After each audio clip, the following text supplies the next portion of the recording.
Blog Talk Radio.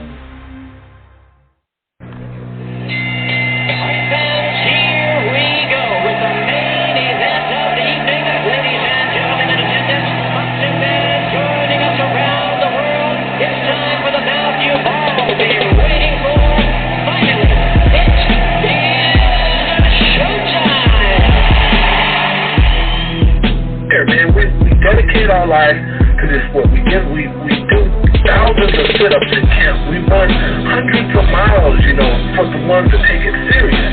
And we just dedicate ourselves fully to our craft, man. We watch tape. We have attitude. We rooting, and we go into that fight just to land on the line.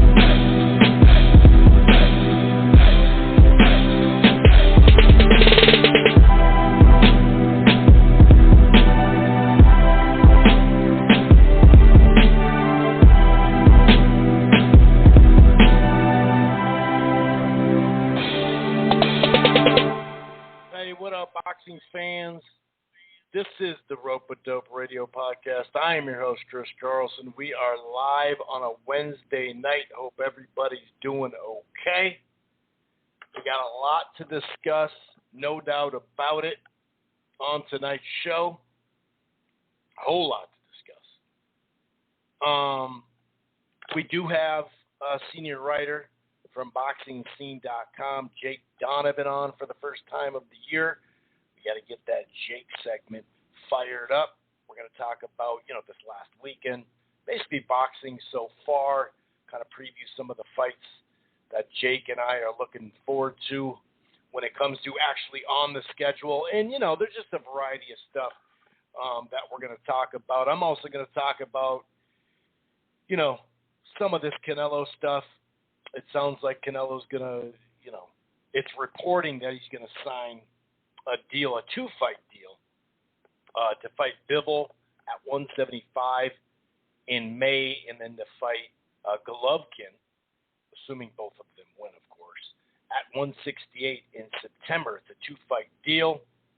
Kind of funny, because remember, wasn't it Eddie Hearn saying when Al Heyman was offering 2 or 3 fight deals that doesn't make sense for Canelo because he's a free agent? And if you sign multi-fights, that kind of takes away your free agent. I'm just kidding. I'm just playing. I mean, I'm not, but that's just promoter talk. We knew that. It only benefits the platform that's signing Canelo, right? Otherwise, it's bad for business, right? But that would be interesting as hell, especially that Bivol fight, what's left of Golovkin. I, for one, am not going to shit on if him and Golovkin fight again. They gave us 2 great fights. The trilogy was bound to happen. I, for one, will not be, just ripping it or something like that. I know a lot of people don't want to see that fight again. Most of it has to do with Golovkin being faded. Some people think he's completely washed. I don't think he probably would have got washed by Derevyanchenko if he was completely washed. Now, some people think he did lose that fight. Whatever, I get it. But this would be huge for the zone. To no surprise, besides, some of the Eddie Hearn fanboys, both of them are being discussed as pay-per-views. Not just the Golovkin one, but the Bivol one, too. According to a couple reports, Keith Eidick is one of those. Coppinger is one as well that kind of broke the news, I believe. And when we say news, it's not official yet. We've seen a variety of things with this, with Canelo in general, because remember last fall, or actually last end of the summer, in August, I believe the Canelo and Plant fight fell apart. Then he maybe was going to fight Bivol, they talked about, but then they ended up fighting. So who knows? I mean, that 168 to 175, I mean, if you keep bouncing up and down, there might be an issue there. I know he's fought there or above 168, twice or just once? What did he fight Rocky at? Was that actually his first fight at actual 168? I know he fought Chavez Jr. at a catchweight. I think it was like 164 or something like that. I don't know. But if you bounce up and down, there is some kind of like, I mean, hey, more power to you. Fighting Bivol, that's a tough style for Canelo. Tough style for anybody at that matter. We know Joe Smith hurt him late, but he didn't do much at all after that, right? So, to me, you know, I like it. I like it if this is true. But I'll say this. I've always said this. I think he should just get the 168. Like, if I was managing him, I would just let him get the 168 out of the way, then go up to 178 or 175 and be up there and just be up there, you know. You could fight Golovkin, you could fight Charlo, you could fight Benavidez, and then move up, I guess you could say, for good. But if he feels comfortable doing it, more power to him. Those are two tough fights, especially I think the Bivol fight. A lot of people favor Canelo, I guess you could say, especially at 168, which Golovkin really hasn't fought at a high level anyway. So I would be happy. I'm happy with Charlo, Bivol, Golovkin. Like I said, I'm not down on that Golovkin fight per se. I mean, a lot of people are. I'm not, just because, like I said, they already gave us two great fights. I can't sit there and now be like, oh, what the hell is this, you know? But it's a risky fight. That Bivol fight is very risky. It does look like the zone, at least from the reports financially from Coppinger.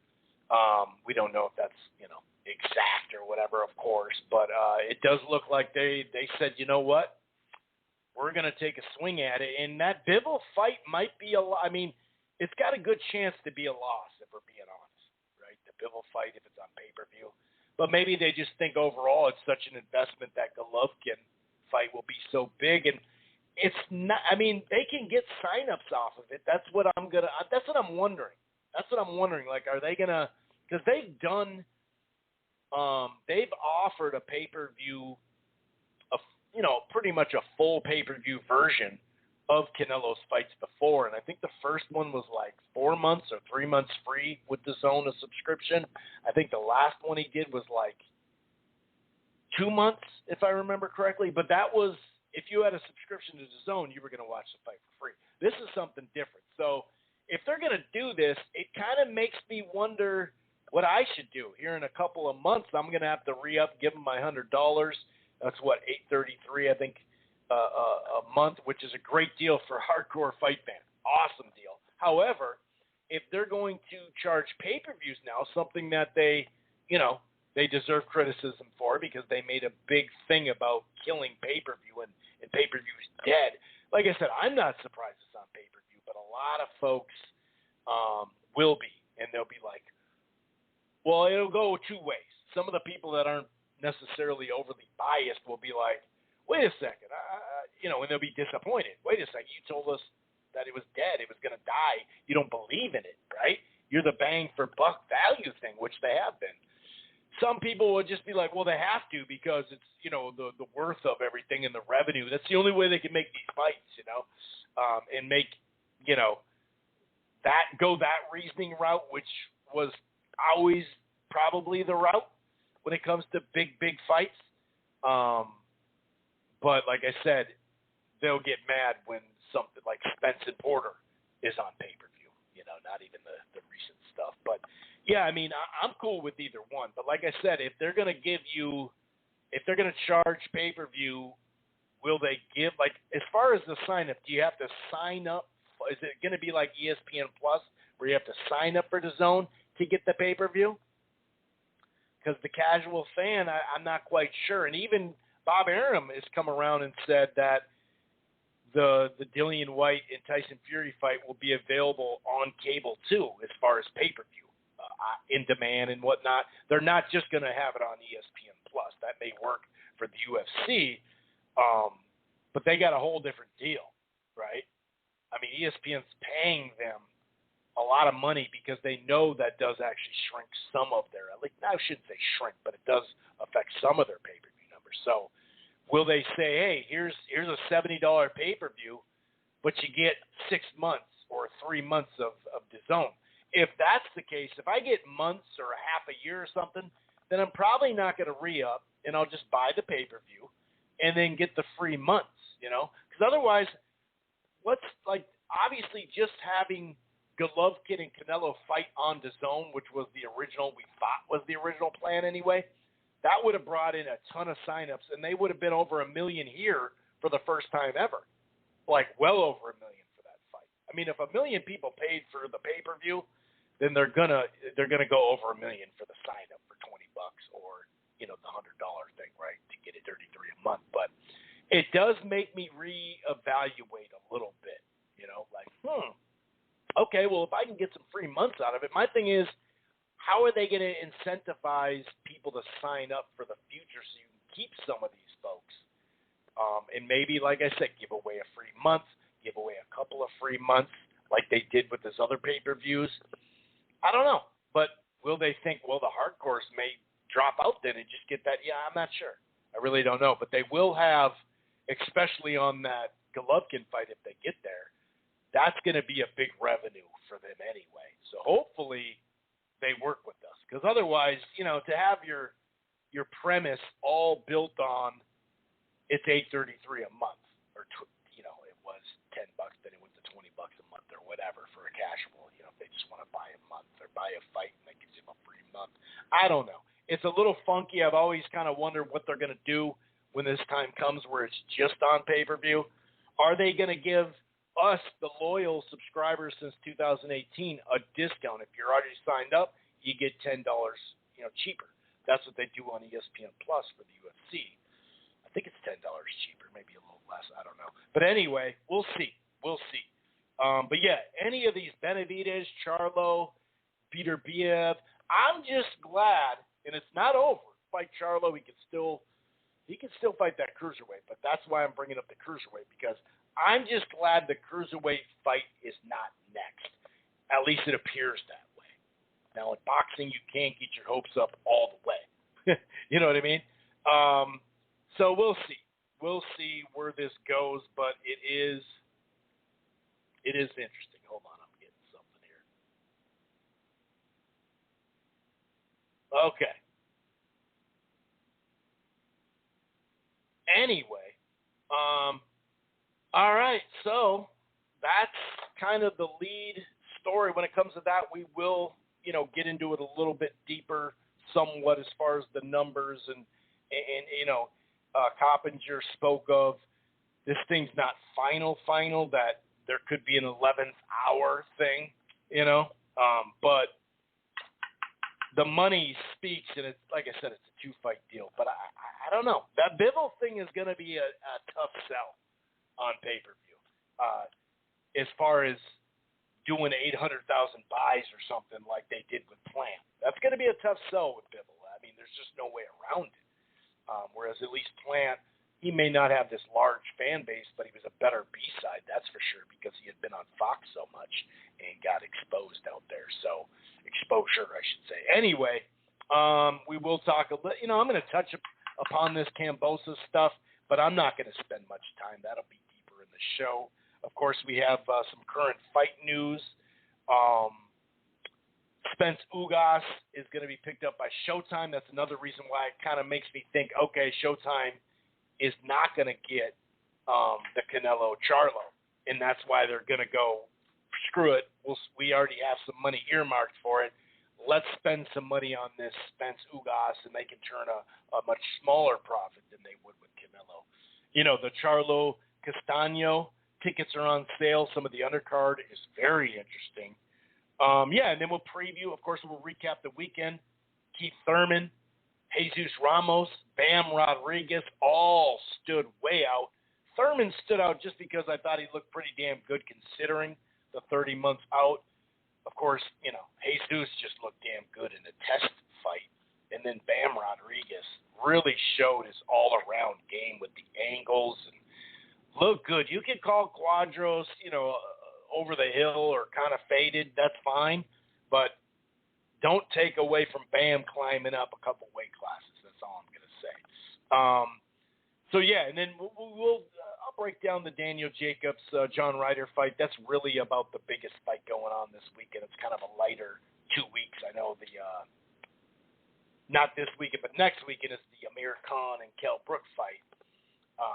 Luckily, that's on ESPN Plus, and we're not having to fork out for that, or having to just randomly stream it somehow on Daily Motion, the next day or something. So that's nice. Anyway, yeah, we'll see. We'll see what's going on. With that, like I said, I haven't heard back from Jake just yet, so I don't know exactly when he's going to be on. So I'm just going to kind of do my thing, and then see if he messages or whatever. I kind of got a little bit of a later start than I wanted to. How life just gets in the way, right? Anyway, like I said, Jake Donovan will be joining us here somewhat soon. Yeah, so let's start. Well, actually, if this is your first time listening to the Rope-A-Dope Radio podcast, welcome. It streams live right here on blogtalkradio.com/Rope-A-Dope Radio. You don't have to go to Blog Talk and Rope-A-Dope if you don't want to, and download the show there. Listen to it in the browser. You can find the Rope-A-Dope Radio platform on Apple Podcast, iHeartRadio, Player FM, TuneIn, Stitcher, Amazon Music as well. We're also part of the Grueling Truth Sports Podcast Network. While you're at it, why don't you head on over to thegruelingtruth.com. And one more thing, if you're thinking about cutting the cord, or you're not quite happy, I got something for you. It's called DirecTV Stream. The prices start as low as $69.99 a month. It's the best of live TV and on-demand, no annual contracts, no hidden fees. If you upgrade to the Choice or Ultimate package, that'll give you 3 free months of HBO Max. Plus, you get to enjoy regional sports networks with no additional fees, which is becoming harder and harder. Boxing fans, you may want to listen to this. If you go to the Premier package, that'll give you HBO Max and Showtime already included. By the way, Showtime is $11 on this here platform, the DirecTV Stream. Okay. Like I said, for me, did like what Keith Thurman did in the ring a bunch this weekend, all things considered. I think you have to obviously put that into the equation. When it comes to this, I think that's pretty obvious, Actually, I'm having a little bit of a, oh, wow, what the heck's going on? All right, give me a second here. I just realized something. Okay. For me, I liked what I saw out of him. He looked fairly explosive considering he's been out for 30 months. There's times where he'd really put a nice, combination together that we're used to seeing. Other times, he would come up short on a punch, or he just wouldn't look as crisp, or obviously, there were beyond the body shot, which we'll talk in a little bit here, but beyond that body shot, if it sounds weird here, I'm actually kind of tweaking something right now, so I'm trying to talk and do something at the same time, which is not always the easiest thing to do. What was I saying? Oh, yeah, left hooks. I mean, he was getting hit by some left hooks that it just didn't seem like, okay, I think I got the issue solved. All right, sorry about that. If, in fact, it was kind of in and out, had to kind of move around here real quick. I think we're going to be good now. All right. Excuse me, where was I? All right, so to me, I liked what I saw, man. I really did. I mean, it's not easy. So many guys out of 30 months off just look bad, look really rough. I mean, how many rounds could you give to Barrios, until he did hurt? Obviously hurt Thurman. But I thought, the jab and the body shots, the left hooks. I mean, early in the fight, there was like a nice left hand to the body. And a nice left hand, I think, up top by Barrios in the first or second round. And a few body shots, but he didn't go to the body enough, and he sure didn't land enough. But the overhand right, the kind of leaping, explosive right hand, left hook, was pretty damn good. Earlier in the fight, though, he did get caught, like I said, by Barrios with a left hook. But, his hook, his uppercut, that shot in the third round, right on the temple. I think it was a left hook late in that round. Definitely, looked like it landed really hard. And he had this like little subtle movement, did Thurman. You know what I mean? There's moments like in the fourth where Barrios would have like some early success, but nothing too much, I think in the fourth round he wobbled him with a hard combination, like under a minute left in that round, I would have to say. So yeah, overall, he was working the body, he's working the head, he's boxing fairly well. Midway, you did start to see multiple punches landed, in a short amount of time for Barrios, but nowhere near, enough. And he'd just come back with a left hand that would snap Barrios' neck a little bit like he did in the sixth round. But yeah, when there was good back and forth in the eighth round. I think first minute, maybe midway point, hard right hand, by Thurman, a couple of them actually. And you could kind of see that Barrios' legs stiffened up and he was cut on the eye or cheek. He was in bad shape by the end of his nose, was not looking good. He was bleeding, like I said, the cheek, face, he looked bad. He definitely looked bad. But even down the stretch though, like he still would land flush shots. Obviously, the body shot, I think it was a left hand. And so, I thought he put a decent showing on, but I just didn't understand why you didn't attack the body more. I just don't get it. Like that was the head scratcher. You're not going to sit there and throw a bunch of shoe shines. And how many times did he even have on the rope that many times? Not that many times. So I'm not saying that it should be only body, because then you are going to leave yourself open, for some counters and just shots in general. So I get it, but yeah, it was just the game plan was just missing. Not to say that he would have won the fight if he had just gone to the body more, but even Thurman said had he followed it up or really dug in, maybe I would have dropped. He said he was hurt. So, and we know that's what can happen, with Thurman. It just does. For Barrios, obviously, I'm assuming he's going to stay at 147 because he was heading up there anyway. And they just kind of they just need to get into rebuild mode with him. They have plenty of guys though. Whether it's Jamal James, Abel Ramos. Same thing just happened. Jose Cito Lopez. The winner of, well, I don't think this would actually be a thing, but Stanonius and Butiev, like he has plenty of options there. So he's in a good spot. Okay, something's going on and just sending a lot of electro shocks. This is really weird. I don't know what happened. I think we're okay though. Let me know if you can't hear me. Someone text me or something. But anyway, so yeah, like they got plenty of guys at 147 on that fringe contender area into one of these bigger fights. Some of these young guys, Barrios is now a good B side. Some of them he'll be the A side, right? So I think he should just kind of build back and move on from there. You know what I mean? I don't think he should just, back-to-back losses. There's no shame in that. But there's no point in, going for a huge challenge right away.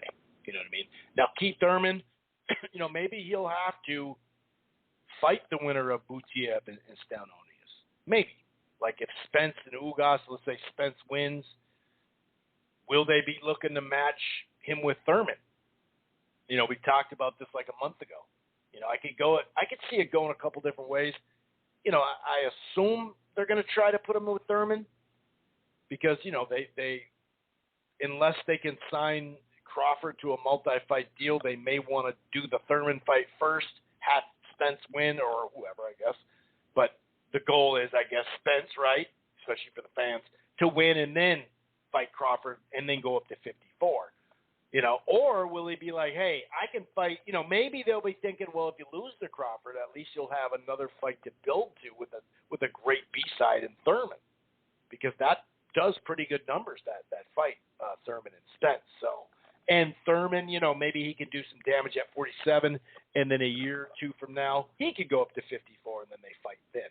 It all really matters how long, first of all, you got to get by Ugas, and I'm not trying to disrespect Ugas, but you do have to get by Ugas, so we should say that. But let's just say he does. Most people think he probably will. He's the favorite, but do you go right to Crawford and just say, screw it, man? Like, he's having problems making 47. He's been talking about going to 54. This summer in the lead up to the Pacquiao fight that ultimately, he couldn't do, he said, hey, I'm fighting Pacquiao and I'm looking for Crawford. You know what I mean? That's who I'm looking for. So, we'll see. Obviously, once we get some interviews with him, then we'll know a little more. You know what I mean? Then we'll know a little bit more. So we'll see. We'll see what happens there. But like I said, Thurman, what was a head scratcher after he said, I need to do he was talking about strength and conditioning and sports science, and he said, it's really ignorant of me. He's kind of kicking himself for not doing this one last thing, and he was talking about sprints and track work and building up explosive stuff, building up that type of thing, and part of me is like, well, what the hell? Why haven't you done it? But the other part's thinking, well, if you didn't do that and you were able to move prior, now you probably should do that. Maybe that would be a really good thing for you. Because Keith's going to, no matter what, if he fights Thurman or Crawford, he's going to have to move a good portion of that fight. Maybe Crawford won't be as aggressive as, say, Spence early per se. He did have Sean Porter coming to him, which, that's what Sean Porter does. But, yeah, I don't know. But like I said, overall, I did like what I saw out of Thurman, considering the 30-ish months he was out of the ring. The body looked good. Some people were saying a little too good. No, but he looked pretty good in the mouth. He didn't lose anything when it comes to talking.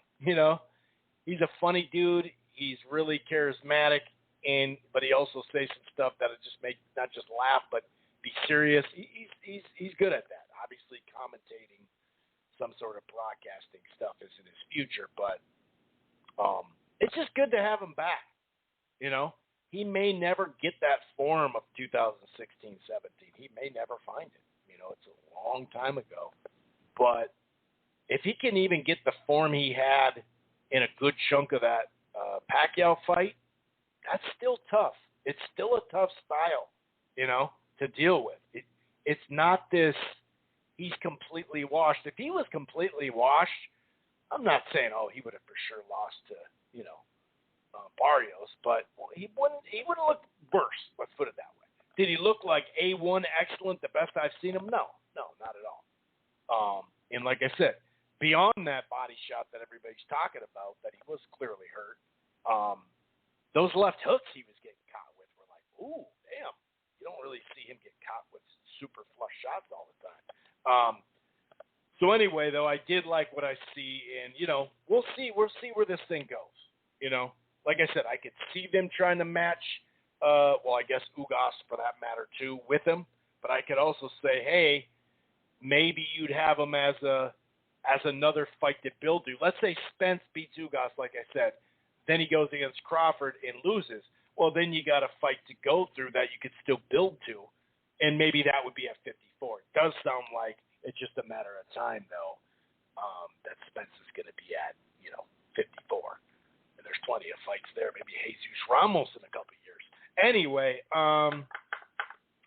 there is a lot to discuss here tonight, no doubt about it. I'm going to go ahead and bring in Jake Donovan, senior writer from BoxingScene.com, unmuted.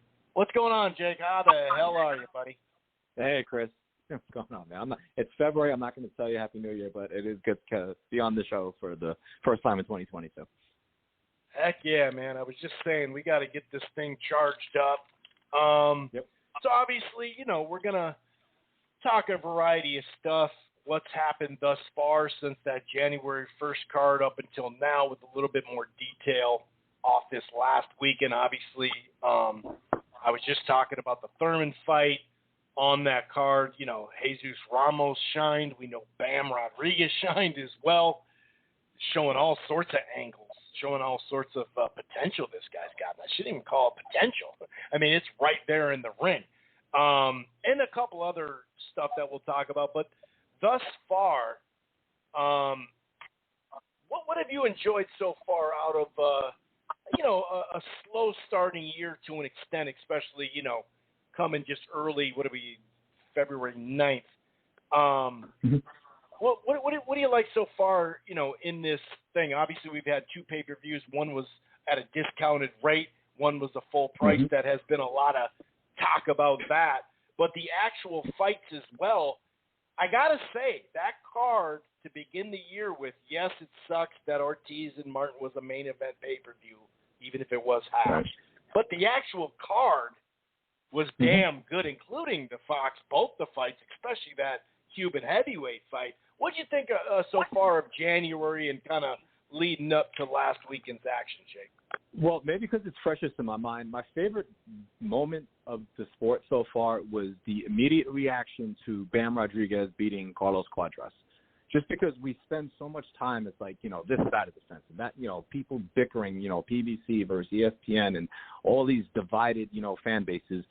Everyone was like so happy to see Bam Rodriguez win. It seemed like the entire industry. I saw so many fighters congratulating him. He's just one of those guys that like everyone, it's kind of like almost like a Chocolatito type, where like he doesn't have any enemies. Even the guys who fight in his division, they all seem to like him. So I love seeing that support. That reminds me of like the boxing community that we can have. We don't always have it because we spend so much damn time fighting with each other. So that just being ringside to watch him, fight. He's such an amazing little fighter. So just to watch him do what he did and then to see that, public reaction, that's kind of been my favorite moment so far of the sport. Because, I love seeing any moment that, like, we always bring the sport together. So, we've had some good stuff. I really wish we didn't have the pay-per-view we did last week. That was a card that I wish Fox could get back, find its groove back and, give us some of these shows on free TV instead of pay-per-view. But, at least we're getting the entertainment value. But it seems more so like we're getting the announcements of what's, I guess that's to be expected in the first part of the year. We're starting to learn what's coming up ahead. So, and we have a hell of a March, April, May schedule coming up. So that's, there has been a lot to talk about. Like in the ring, we've had some good fights, but like as a reporter, I'm always big on like what's, yes, you won this fight, but what is it going to lead to? If it's a fight that's going to lead to another fight, that's not, quite the story we can tell. Like Bam Rodriguez winning a title, it's like he can go back down to 108. He could fight at 112. If he's going to stay at 115, he's got Hall of Fame fighters, ahead of him. So like those are the moments I'm looking for. Even like his brother now is going to have this big fight against Juan Estrada. The WBA just ordered that. Yeah. So those are the things I'm starting to appreciate with the sport. That like we're really seeing a lot of great fights coming up, just in the next few months. Not that like, or if they win this fight in May, we're going to see this massive fight in December. It's like March, April, May is just freaking stacked. Yeah, no doubt about it. It is going to pick up here soon. One thing to your point on what you're saying, one thing I did like beyond the pay-per-view of the heavyweight, that there were so many heavyweights on that card, Jake, and you can literally mix and match some of that.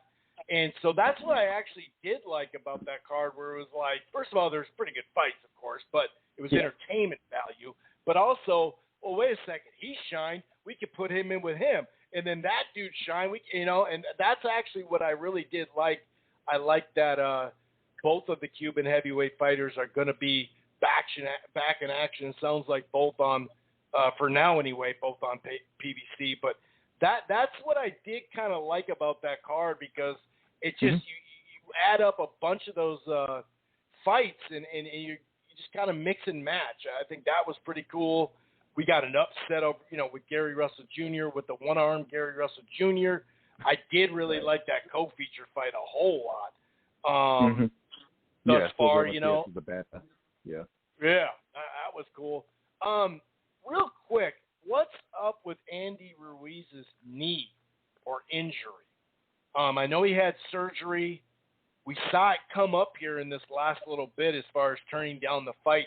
Did that really have much to do with turning down that eliminator, or was it like, hey, we can get a bigger fight? Where's Ruiz? Have you heard anything about that? Because, a lot of people think he's going to have a big fight here soon. So, I'll put it this way. It was a reason to not enter negotiations with Hrgović because it would have been a non-starter.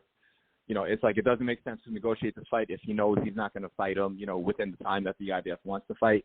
Now, that said, right. I've never believed that Andy Ruiz wanted that fight. I don't think Luis Ortiz. I know he took the fight with Charles Martin, as an IBF, semifinal eliminator, that they knew they were going to have to fight Hrgović. I don't think even that fight would have happened. I tend to believe, I think I tweeted this a couple of days ago, I tend to believe we're going to see Andy Ruiz and Luis Ortiz at some point. My understanding is it's going to be Andy to accept the fight, and he's going to have to decide whenever he's 100% healthy and ready to return to the ring. I don't know how, at what point that's going to come. Like I said, with this schedule loading up, keep shoving, one pay-per-view after another, and we know PBC is going to make that a pay-per-view too, so.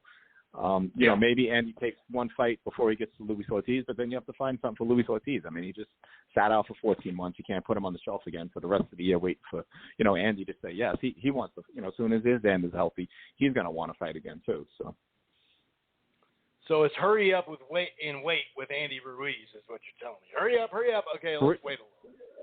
Yeah, I get that. That's, my understanding from the PBC side is that, the rehabilitation, process didn't quite come as quickly as they thought. He had, he went through the surgery, but as far as being fight ready, I mean, that's, a reason why we didn't see him on January 1st, So sure. Whether he just, didn't feel confidence in himself or he just doesn't feel physically ready, that was the reason why, he didn't fight Luis Ortiz or Charles Martin for that matter. So, because they both seemed to think they were going to fight him and they wound up fighting each other. So I do believe it's a his great next matchup fight too. It's just like, after a while, it's like, okay, we got to get it now though, Yeah, exactly. I think because he's not going to get, there's no pathway to getting to, the winner of Usyk Joshua. He's obviously not going to fight Tyson Fury next. So a Luis Ortiz fight, that makes perfect sense on the PBC side, especially, I mean, I keep hearing talk about Andy Ruiz maybe fighting Deontay Wilder, but, Deontay Wilder's going to have to decide if he wants to fight ever again. I mean, he's made, he's had a heck of a career. He's made a lot of money. He's, not shot, by any means, but, he's 36 years old. He's made a good living. He's got, got good businesses. He and his fiance, they're, they got their business now. So he's a guy that doesn't necessarily need to fight again if he doesn't want to. So, I wouldn't sit around and wait for him to make a decision. If he's not going to fight Andy Ruiz versus Luis Ortiz, seems like a nice progression for both of them. Yeah, it's a perfect fight, and it leads to something even bigger, probably Wilder or whoever. The winner of that, you absolutely want to see fight for a title. Yeah, absolutely. Yeah. Real quick from this last weekend, what'd you think of Jesus Ramos against a tough Hernandez test, where he actually, for a couple rounds, he got tested? Yeah. What'd you think of that? Yeah. Buy. Invest heavily in Jesus Ramos. Yeah. Yeah, I can. And even going back to the January 1st card, I mean, Frank Martin, like he was, the one non-heavyweight that really stood out from that show.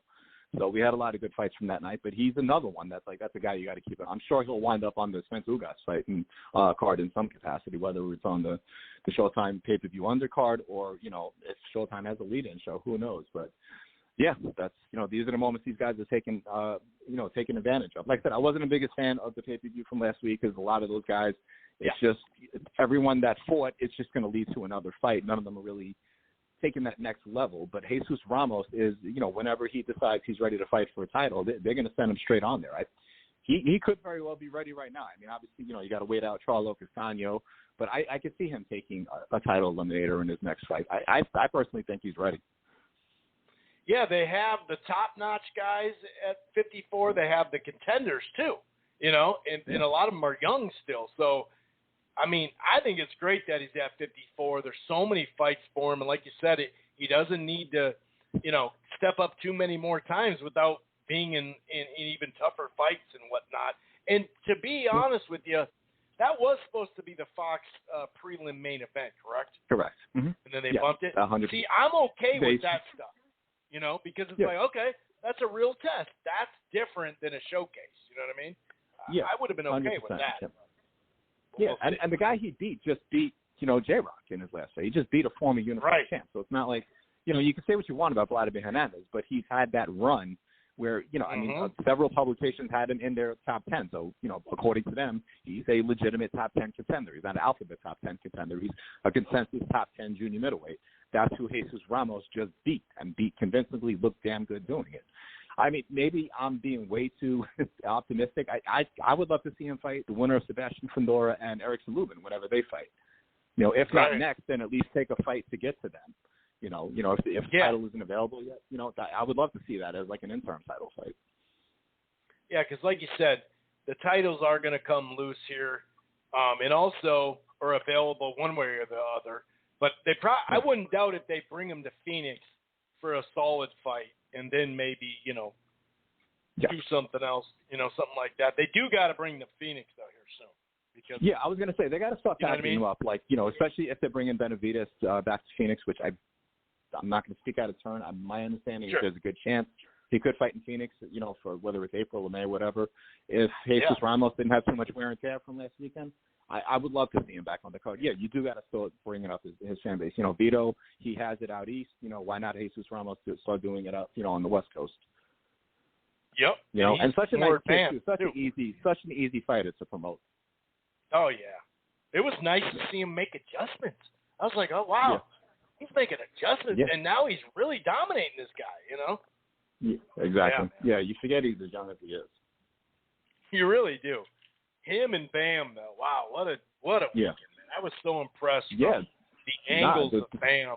And he just looks so experienced. It's like, this is my sixth title fight. That's what it seemed like. I mean, man, that was fun. Like you said, I agree with you. That was the moment so far of the year. And the fact that he jumped up some weight classes and filled in, sure, he got a scheduled fight. That doesn't mean a lot of people wouldn't even do that per se. Especially when you're a young guy, that a lot of times let's develop him first. That this is big, man. This is really big. Yeah, he wanted a title fight in his last fight. So Right. So I'm really interested in obviously a variety of cards coming up and whatnot. We'll try not to hold you too long. I appreciate you coming on a random Wednesday. Yeah, but the Charlo Castaño undercard. Now, it's not announced. We are hearing, though, that Tim Tszyu will be on it. We're hearing Gomez, the Cuban prospect, getting into that contender rage will be on it. Yeah. What do you think about that? First of all, it's in, and I'm going to say it, Jake, it's in Staples Center, okay? It's in Staples Center, and that's cool for Castaño. You know what I mean? I think that's dope because now it's not in Houston. I could see him doing the fight there, but that's more even. I think that's cool. What are your thoughts just in general how that rematch is going to go? You don't have to predict or anything, but then that undercard, having Tim Tszyu on the undercard coming over here really tells me something about this kid and what he wants to do and who he wants to fight. Yeah, it makes sense because we already know, like I said, we spoke about Fundora and Erickson Lubin that, PBC or, people who watch PBC shows, they already know who those two guys are by now. So you don't need to I would love to see that on the undercard, but that's the main event in and of itself. So, that's people are going to, further familiarize themselves with those two. So this is it's a good step by PBC that they, got a good sense that Tim Tszyu is going to be gunning for the title. So why not introduce him to your audience? Why not build up his name over here? Or if you have to send one of your guys over to Australia to fight him, at least, it's you're building that fan base. I think it's a very smart move. So, and I'm glad that they were able to, and granted, again, this is a step up for Tim Tszyu. There's no guarantee that he beats Terrell Gausha. You don't know which Terrell Gausha you're going to get on fight night, but. In his last fight, he looked like the Olympian that was supposed to become a world champion. So it's a very, very tough test. Credit to Tszyu, credit to PBC, credit to everyone involved. So, doing everything they had to do to bring him over here and get him on Showtime. So I think it was a very smart move, especially since there's a strong chance he will be fighting the winner. So looking at BoxingScene.com here, right now, obviously, the senior right here, Jake Donovan. So Keith Eidick is now they've now fully said Showtime is going to distribute the pay-per-view for Spence and Ugas. And I thought it was cool how he came out and said, hold on, let me backtrack a half a second. Now, is that writing on the wall that this Canelo deal is done with the Zone, and Showtime is just like, well, we got some money earmarked. It's not going to be as much. Let's put it in so we can make small revenue. Or were they really thinking about trying to buy both of them? Do you know, because it seems like, damn, that was quick. We hear some reporting from Coppinger. Then all of a sudden now they have the fight. Are you still kind of in the air about what Canelo's going to do? Should we we've heard reports before. We know they're real as far as what's on the table. How close are we, you think? What Cop reported today, I would say I heard that as recent as yesterday. So, and even over the weekend, I was getting the sense, like 2 weeks ago, if you asked me this question, I thought for sure Jamal Charlo would have landed the Canelo fight. I thought for sure that we were going to get May 7th Showtime pay-per-view, and then maybe Showtime backs off on its pursuit of, Steven Espinosa is on record. He said he wanted to get Errol Spence back on Showtime. Whether it meant his next fight or at some point in 2022. But that was the goal of his. I think he did say he wanted to get him back on Showtime in the first half. So he let it be known that he was eager to outbid Fox. So that is pushing the envelope to say you're going to, do 2 pay-per-views in 3 weeks, which is in effect what Showtime would have been doing. But, it's 2 of the biggest, pay-per-view stars in the sport. So, not that Errol Spence is a blockbuster pay-per-view, but as far as, today's market, there's Canelo way at the top. And then Errol could very well be number 2, maybe number 3 in terms of active fighters. So that's something that Showtime could have pushed. But I am with you, though. I get the sense that once Showtime saw what the Zone was willing to spend to bring Canelo back over there, that gave Showtime the motivation. Okay, now we're going to go all in. Now we could really, there's no way in hell Fox Sports is going to match what we're willing to put up for this fight. So now, granted, I don't know what they're putting up for Spence Ugas, but obviously whatever budget they had for Canelo, they could have shifted over some of that money and said, okay, this is what we're willing to invest into Spence Ugas. So I do think, one had something to do with the other. So I'm glad that they did get that over the line. When Keith wrote the story yesterday and, he thought it was Fox Sports, it kind of surprised me a bit because I did think that Showtime was still on the hunt. So, but he owned it up. He went back, he did his due diligence, and still got the story first. So credit to him. Yeah, exactly. I think it's a great time for Showtime. Yeah, I don't mean to talk to you, but I love the fact that it is on Showtime pay-per-view because this has been my problem when PBC first came out with the time buys, and I've worked several PBC telecasts. There was a lot of cross-promotion. That worked to the benefit of PBC. Like, Showtime was promoting the Fox Sports event, because Al had, time buys on everything except for Showtime, which was paying for it. But they were all advertising each other's products. But then it got to the point all of a sudden where Showtime and Fox, even though they're both under, they're both doing business with PBC, now they're competitors. So Showtime is probably going to have a card. I'm not going to tease too much. They're going to have at least one more, they're going to have the March 19th card, which obviously they'll start promoting the Spence Ugas pay-per-view. They'll probably have one more Showtime Championship boxing card before the pay-per-view. So that gives them a chance to really build it up. If it was on Fox pay-per-view, now all of a sudden you're going from Thurman, Barrios, which who knows what those numbers did. I don't think it's going to be very promising, all the way to April. There's nothing really in between. So that's really been hurting Fox, and that's why, without them doing these organic shows, there's no build-up to these pay-per-views. So this is why I like that it is on Showtime. 2019, where they had multiple cards between the pay-per-views that they could build off it, and there was only 4 every year, Exactly, right. So, now all of a sudden you're going to get a lot of momentum going into Spence Ugas. So I think I like the fact that it is going to be on Showtime. If Fox had any kind of schedule, if they were doing a show, a show on Fox, a show on FS1, all right, at least you're building towards something. But now Showtime has, they could use Charlo Castaño too, to really start pushing it. Then they have, their piece in the, I think up to the Elite 8 in the March Madness. I know that TBS has the Final 4. Yep. But they could promote Spence Ugas during the, March Madness. That always does good ratings. So now all of a sudden you really have a pathway to really drive this pay-per-view. So, and again, it happens. Yeah, and even the day of is the Masters Saturday. You know? Exactly. So, yeah, Albert Bernstein, I believe, brought that up. So he used to work for Fox Sports, if I'm not mistaken. But he brought that up, too. Yeah, you saw promoting that during golf. I mean, ironically, which, Canelo, is starting promoting his fights through golf. Yeah, so right.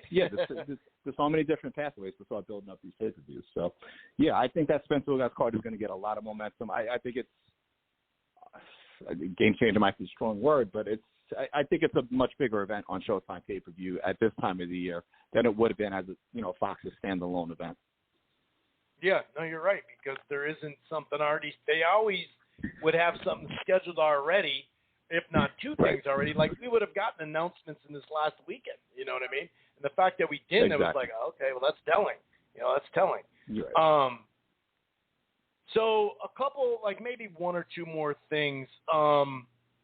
Obviously, we even talked about this a while back about, the abundance of pay-per-view. Clearly, since last October till now, we've been just getting hit with them. I did think BackToBoxingScene.com and Keith Eidig, obviously, I won't ask you to necessarily comment on it because it's not your article. I thought he wrote a good piece, but it's something that we've been talking about really since fall 2020 because we could see a difference there. We were talking about it even back then. Last year, I wrote a little blog, Where's the Beef, when it came to main event, like the Fox main events, like what's going on, just kind of throwing stuff on the wall and seeing what stuck. And I remember us kind of talking it through. I thought it was a well-done article. I did think the only thing missing was guarantees going up play a part in some of these pay-per-views. It wasn't just all budget cuts. Fox is a little different. But overall, much like we were talking about in 2015, 16, 17, when HBO were saying, hey, this money's up higher now. The market's up higher. Well, obviously, DAZN, had something to do with some of these guarantees going up, too, because of the money they were throwing around. But overall, and they're going to get in the pay-per-view business, no surprise there, of course. But are we kind of just stuck with this for about a year, 2 years? Is this what it's going to be every month? Are we back in 2006 when it was every month when HBO did 10 alone? I got a segment coming up on this, Jake. 2006, HBO did 10 of them, and I think Showtime did 1 or 2. It was up in the double digits. It was UFC, basically, double digits. You know what I mean? Is that what we're going to have to deal with for at least this year? Does it feel that way? Yeah, it definitely does feel that way. I'm curious, what we're going to get out of Fox after the end of this year. After last year, it did seem like, not that they were ready to completely bow out of the business, but they're certainly done as far as putting, that relevant next level on their main platform. I mean, we're just getting – it's going to pick up after college basketball season. I know that, but it's still going to be Vito Milnicki. It's still going to be Joey Spencer. It's not going to be – I don't even know if we're going to get against top 10. No, not at all, and that's a shame because it's you're almost wasting the platform. Now, granted, they're putting on good prospect level shows, so people who are tuning in to watch boxing, at least they're getting to see that. But they're just clearly not invested in long term in the business anymore, and that's a shame because that means all they can offer is pay per view. Like I said, this last weekend, every fight that was that could have been 2 very good Fox. That could have been an FS1 and a Fox card. Imagine that. That would have been bomb. That would have been phenomenal. Right. So Showtime, I think, is going to be far more selective with the pay-per-views that it will invest in. We're going to get, I'm glad that they're getting Spence one. If Canelo goes to DAZN, that's, you're not getting him for 2022. So Hank probably going to come back. I'm assuming he's going to fight Rolando Romero in, May, June, whenever, he'll double and ready to come back.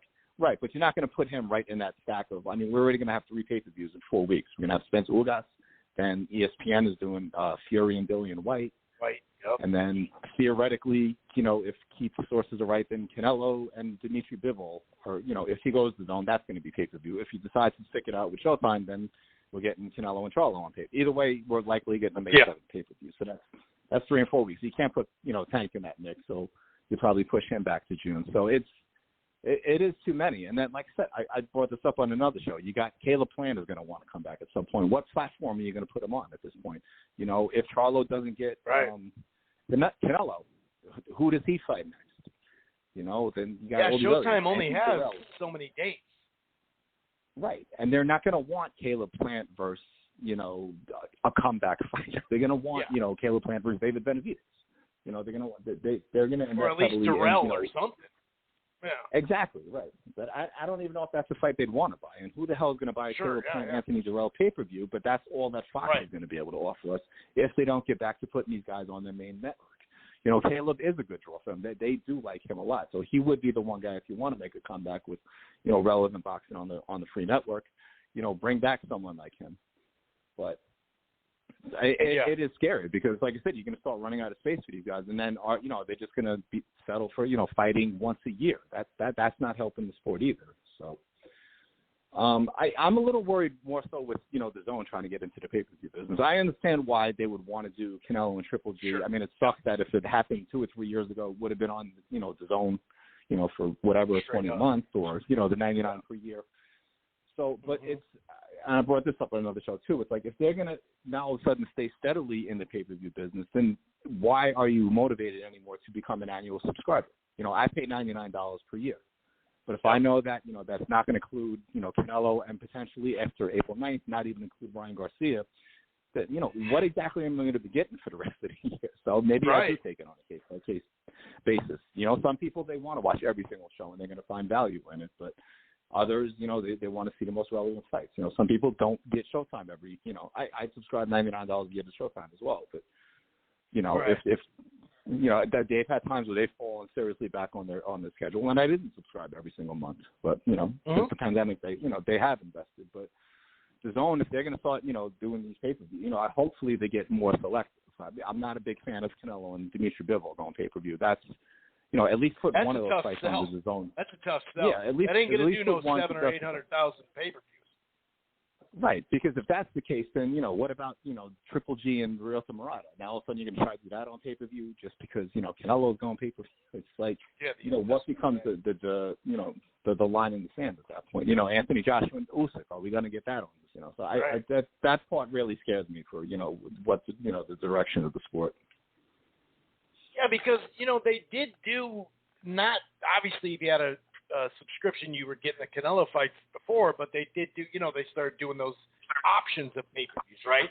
And in those pay-per-views, remember, they gave you like 3 or 4 months subscription, Well, if they did that, I was just thinking, Jake, like, okay, so are you going to have to sign up like ESPN Plus to get the pay-per-view, or are they going to give you 3 free months? Because if they do give you a month or a couple months, then I'm just going to not – because I'm due up here in about 2 months for another $100. Right. Well, if that's the case, like you said, I'll just buy the pay-per-view, get 3 months free or whatever it's going to be, buy the Golovkin, get the rest of the year free. Because otherwise it's like, well, hold on now. Are you going to give us a discount? Are you going to give us a $10 or $15 off discount for subs already? How are they going to get people to subscribe if you don't have to sign up to get the pay-per-view? You got to figure there's going to be some sort of couple months of DAZN for free or something, right? Yeah, exactly. That's If that is part of it, then that is definitely an upside too. And I would love to see Showtime do that as well. I know they're not going to, but I'm all for that business model. Right. You investing this, but at least you're getting something back. So again, that would help. But again, that still affects the long-term subscription, because then it's still, people like you, okay, I'm going to get Canelo. Why not? Then I'll get the next 3 months. At the same time, then it's like, okay, well, if you're getting a Canelo pay-per-view, you might not be getting, Anthony Joshua during those 3 months. Right. Because they're not going to give anything away for free at that point. So that is the part that scares me, because I knew that always, obviously it happens in any business, but especially in boxing. It's like once billionaires become multimillionaires, everyone starts, rethinking, why are we giving the shit away when we're not getting anything back. So that's the thing. You read the quarterly reports. You read Fox's quarterly reports, and they always say extra revenue came from those pay-per-views, Yeah, exactly. So, but we'll see. Who knows, man? Who knows? Right. It just does feel like 2006 all over again. Just here we go, 12 pay-per-views. Jesus Christ, Right. All right, buddy. Exactly. Any other items you want to discuss before we get you out of here, sir? No, we all saw. Not that it's exactly breaking news, but I'm glad it's happening. So we talk about Bam Rodriguez, that he won his world title. So his brother, Joshua Franco, is now going to get to fight Francisco Estrada. The WBA is pushing that fight. Since Estrada is no longer fighting Chocolatito, now we're getting Joshua Franco and Juan Estrada. My dream is that fight lands in San. Eddie Hearn said he wanted to do Bam and Estrada in San Antonio, so maybe we get that fight and Bam in his first title defense in San Antonio. I'd love to see that happening. Oh, man. Bam, I think, is going to fight. If the WBC orders the mandatory, he'll be fighting Saul Rungvisai, or he could possibly fight the Chocolatito Ray Martinez winner. So, so many good fights to be made at that weight. So I love the fact that Matchroom USA to zone, because last year Matchroom USA had a rough year here, They did. But man, that would be phenomenal. Right, and see, this is where they do have some good investments. Those guys obviously want to get paid, but they're not demanding 8-figure paydays. So you can make a living scheduling these guys, mixing and matching all of them without blowing your budget out of proportion. Between that, and even, with Katie Taylor and Amanda Serrano setting, records for what women are getting for, a fight, that, again, it's cheaper than, a lot of these other less relevant fights that they, it's, 10 times cheaper than what they spent on Mikey Garcia and Jesse Vargas. Think about that. Yeah, right. Yeah, right. Exactly. And it's, probably the most significant female fight in history. So that's, keep pushing forward with stuff like that. That makes the DAZN subscription, worthwhile. So, because every fight we just mentioned, I would absolutely subscribe to DAZN for those. Yeah, because the U.S. stuff, Golden Boy was the one putting on decent cards that had more than just the main event, this last year. So if you mix Golden Boy in there with some of the cards they can create, now all of a sudden you're like, all right, Matchroom USA and USA DAZN feels like there's more to it now. Because for a second there, it was like, well, wait a second, what are we getting over here, though? Is there anything over here? Yeah. Cool. Right. Yeah, and all I right, Jake. that the Golden Boy and Matchroom would work better together, because I've always said if Golden Boy had Matchroom's budget on DAZN, they'd be running the sport right now. Because we said it, every show they put, just about every single show they put on, even if the main event wasn't all that, they at least stacked up the undercards to make you feel like you're getting your money. Yep. That's what I like about Showtime lately. It's the undercard, the co-features, like the one coming up the 26th. That's, Russell's stepping way up. That's a real deal fight, So, All right, you take it easy, Jake. Have yourself a good night, buddy. And by the way, thanks, Chris. The Minnesota kid didn't do so good against the Nashville kid, the Truax and Plant, but we do have another fighter fighting out of Minneapolis. He's not training any longer, but he's still going to fight out of here. So we'll have to reconvene in about a year and get that rivalry going again. I'm begging PBC. I said, even though he's with Ronnie Shields now, I said at least bring him back to the Armory, because I've never been to a fight at the Armory. That is a bucket list item for me in 2022 to cover a fight. Hell yeah! I was hoping Fundora and Eric Mubin would land there. I'm still kind of holding out hope for that. But that is definitely an item for 2022. Either that fight or David Moreau. One of the other two would definitely get me on the plane to Minneapolis. They usually get that second week in April. It's funny because 2 years in a row it snowed. That still snowed. It come off like an 80-degree day and it'll snow. But I've been getting a little, chirps of when the next show's gonna be. So we'll see what they do. All right, you take it easy, and that would be great. That would be great if you came up here, Jake. Yeah, let me say this. If they do get that second week in April, then they're getting a pretty damn good card, because I know of at least 2 fights that are going to be on it. So that'll be a damn good one. Yeah, all right, Jake. Absolutely. And the week before, Spencer Ugas, no less. Yep. Heck yeah.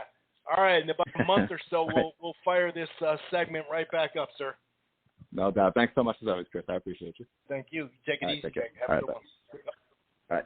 All right, that was Jake Donovan. One of the best out there, period, point blank, straight up. He's not hugging platforms. He's not out there just sucking up where he can get some money. I mean, we all kind of suck up a little bit in our jobs, right? But hey, Jake Donovan, good shit, man. Always solid. It was nice to have him on. It's been a while. We got that Jake Donovan segment all up there. All right, so back to that card, though, that Jesus Ramos and Vlad Hernandez, dude. I really like that fight. I really like that fight going into it. First round was really competitive.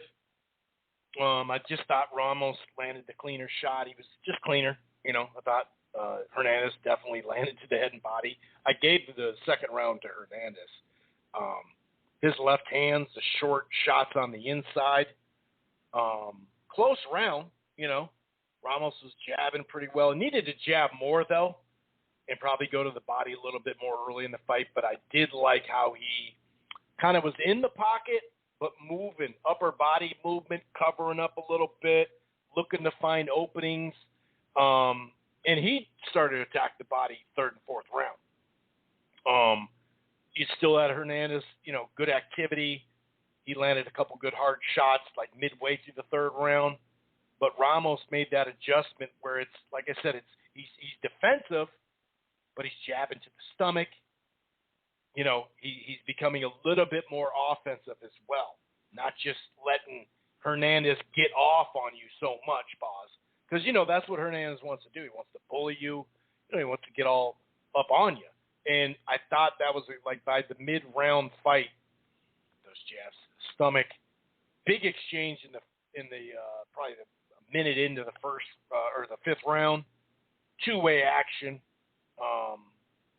The left hands were just landing clean for Ramos. I thought he landed the better shots in that round. But yeah, that transition, he was making a good transition from defense to offense at close range too. Ramos also added the uppercut. I noticed that. But I think speaking of the uppercut, I think he missed an uppercut, but landed the left hand, that left hook, that it landed hard. You know what I mean? And then there was a barrage of punches, and it was a TKO. Hernandez did not put up any kind of major complaint or anything like that. That late combination where you saw Vlad Hernandez on the rope, he was definitely hurt. I mean, when you start to not focus on the fighter right in front of you, that's always a bad sign. So, like I said, Jesus Ramos looked damn good. 20 years old. Get this kid, man, in Phoenix. Like I was just talking to Jake. Get his ass in Phoenix. I was going to say, and I heard chirps that he was maybe going to, if Canelo was going to pick Charlo, that he was going to maybe be on that undercard. That's what I was hearing. Now, obviously, that it sounds like that's not going to happen. But either way, definitely got to get him in Phoenix, dude. You got to get him in front of his hometown. And so many fights at the contender range, at the veteran contender range, at 154 PBC for Ramos. There's like multiple young guys. I mean, Tim Tszyu. Like there's so many fights for him there. So many. And it's just great because he hasn't even faced a bunch of them yet, right? It's like all fresh matchups for him. So I really like how they've moved him very well, dude. I mean, whether it's getting Fox, shine, getting that Fox platform, and just his fights, too. The last few fights, Molina, and they're stepping him up at a great rate, dude, and he's ready to take off. Now, Leo Santa Cruz against Carbajal, it went out exactly how I, thought it would. It's not that, Leo went to the body plenty, landed big right hands. Like he was doing his thing, but, Carbajal just couldn't do much with him.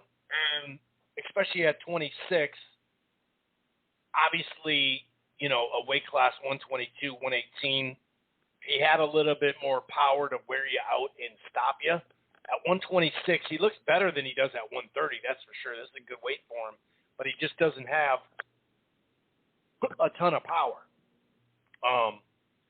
And, it was his first fight since what? Because that was actually on Halloween 2020,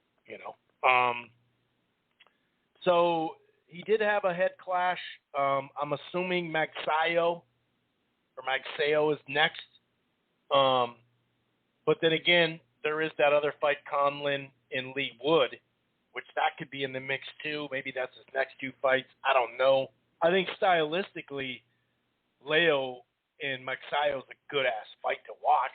I definitely favor Leo Santa Cruz. But, yeah, he's just a guy that he wasn't trying to take a ton of risk, but it is nice that he got 10 rounds in, So we'll see where he goes next. But, yeah, the fight was basically kind of how most of us thought it would be. Didn't think it'd be all that, I mean, it was entertaining, but it wasn't competitive. And that's kind of what we just kind of all assumed that's what it would look like. You know what I mean? But, he's coming off a vicious knockout. So I'm not going to sit there and, go too nuts on it, right? Because it is what it is. Luis Neri in, Carlo Castro. To be fair, I didn't really give Castro – I don't know how he got a scorecard in this, to be honest with you. I had it about 7-3 tops. You could argue 8-2. 8-4. I didn't see it, but maybe 8-4. Maybe I'll go 8-4. But I didn't. Or no, not 8-4. What am I saying? 8-2. Or wait, that would be 6-4. Sorry, yeah, it's a 10-rounder. I forgot about that. So I had it 7-3, 8-2. But, could you go 6-4? I didn't see 6-4. I gave him a few rounds. I thought there were some competitive rounds. The 5th round I thought was a clear Castro round. He was landing a couple right and left hands. Couple good exchanges. Castro, to me, was missing his jab way too much.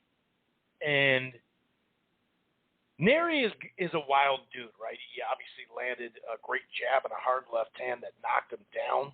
Several more clean shots after that, so he got off to a great start. First couple rounds, he was kind of like patient but landing sharp punches. In the 4th round, the pace did slow a little bit.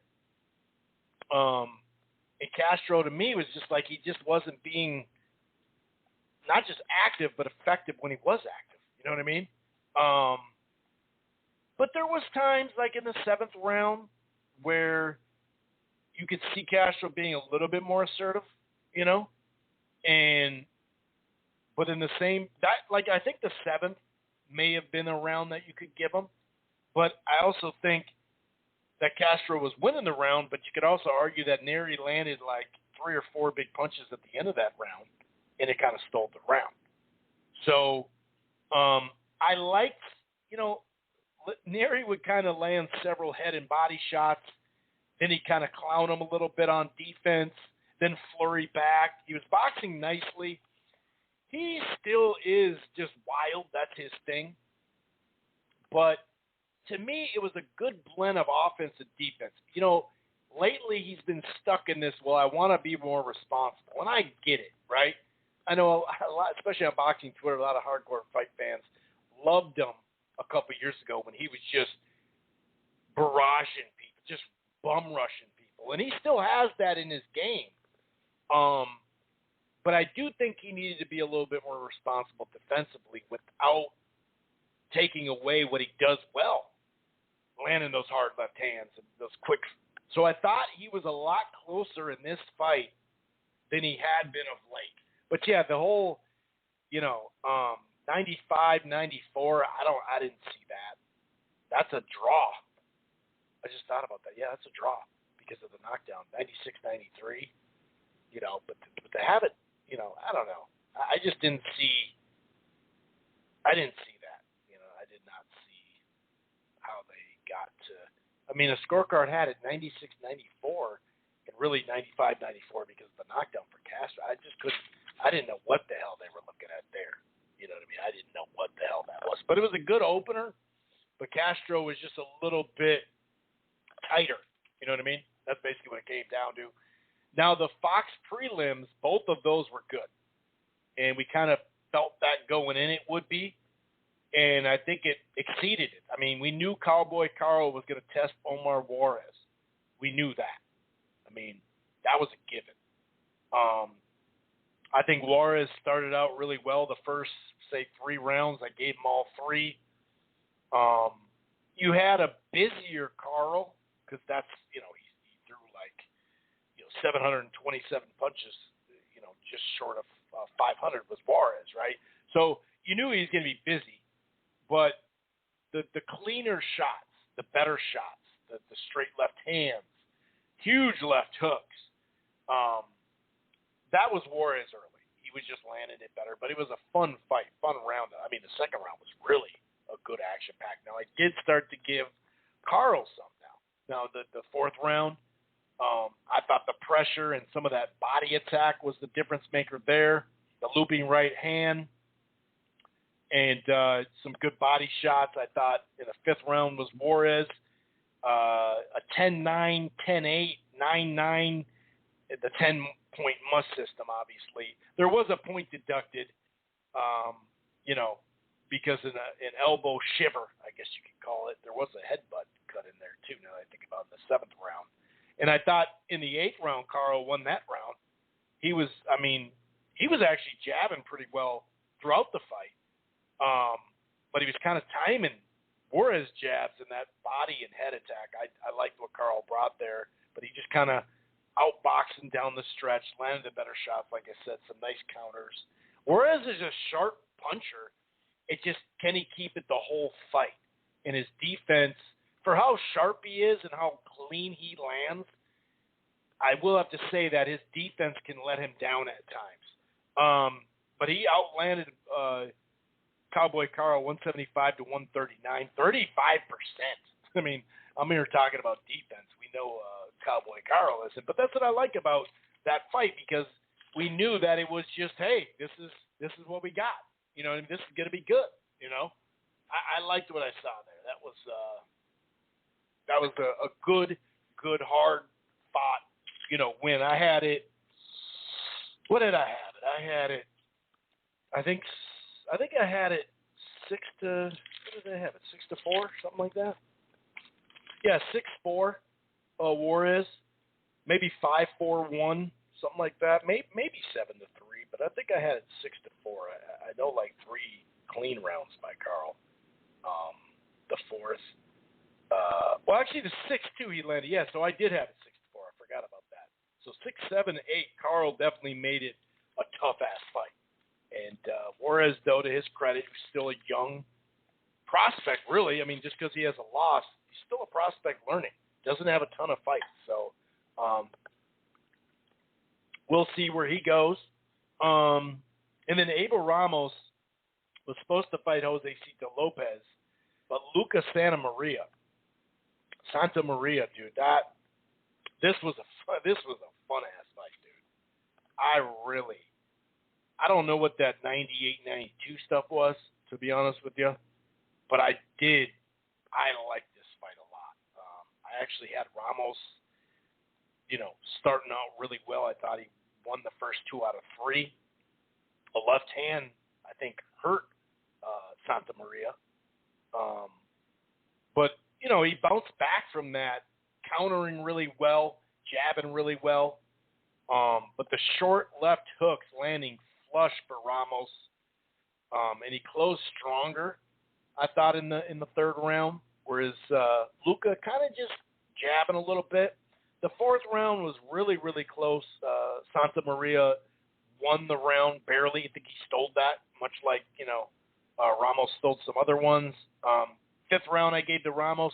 He was a tad busier, landed better shots.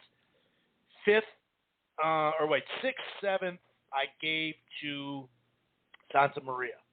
He was busier, close rounds, but I just thought he was, he had like this last minute. There was some great two-way stuff, but I think a late shot by Luca won that round. But Ramos stayed in there, and his jab and several power punches in general were a little bit better than a couple combinations. And these were close rounds, 9 and 10. You could say were close.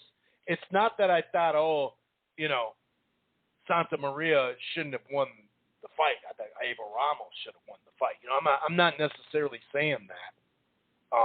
But the 98-92 for Santa Maria, I don't know what the hell that is.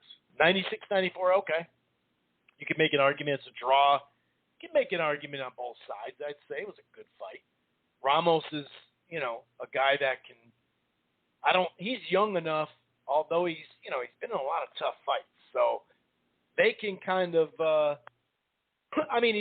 it also helps, Jesus Ramos, his brother. He can always fight on his cards. But some people thought Ramos won, and I can't sit there and fight against that. If you had it 5-5, maybe you had it 6-4 for either way, maybe 5-4-1, I'm cool with Santa Maria winning, but like I said, that 8-2 card to me was just I couldn't see that one at all. I was shook on that one. That about wraps it up. Like I said, the main event, full price pay-per-view. We've been over this 100 times. Not a good look on that one, but I will say as far as undercard goes, which I always say the last 10 years or so, 10, 12, 15 years of undercards, we've seen a lot of showcases on undercards. We've seen, opening fights be a quick knockout. We've seen maybe a mid-level fight that's really one-sided. I do got to say, both of those, like both Fox cards, the prelims in this sense, because they had one July 1st and then they just had one, both of those have been money. I like what they're doing there. Now, do I, like we spoke with Jake, do I want to see the 2019 where it's you can get a top 10 guy, you can maybe get a guy coming off a loss in a big fight, staying busy against a solid top 15 guy or something like that, like we saw many a times. And then you can give us prospect in a real fight and stuff, a variety of that. That's what I'm hoping it'll turn into. Since the pandemic, it hasn't necessarily been that, right? It's been maybe 2 showcases and then a quality fight, then a showcase, then a quality fight, then But this year, I got to give them credit. Like I said, whether it's on pay-per-view or not, the fights are happening. Okay, so we do have to judge the fights too, and it's going to be tough to beat that January 1st card of fights. Like I said, 5 out of the 7 popped off. So you tell me how many times you watch a card and there's 7 fights and 5 out of the 7 are good fights. This one was more like, well, I had a lot of interest in Thurman coming back. He just looked better than a lot of people thought he would, as far as pretty much dominating the beyond him having like 2 or 3 rounds where he did get caught clean, kind of, what we saw. But on to, like I said, let's see, 1, 2, so 4 out of the 5, the Leo Santa Cruz one I had no really interest in, just wanted to see Santa Cruz get back, and then boom, as a co-feature, wasn't crazy about it. But I did do what I told you to do last week. I didn't pause it, but right when the Santa Cruz fight was on, and this is the perfect transition, the Carlos Quatros and Jesse Bam Rodriguez was on. So that was really my co-feature. I had 2 buddies over here. We were watching the fight. We all pitched in, so it wasn't a big deal. But the co-feature in my place, in my house, was Quatros and Rodriguez. So as a fight night, I was like, oh, this is perfect. I watched a little bit of the Santa Cruz fight, don't get me wrong.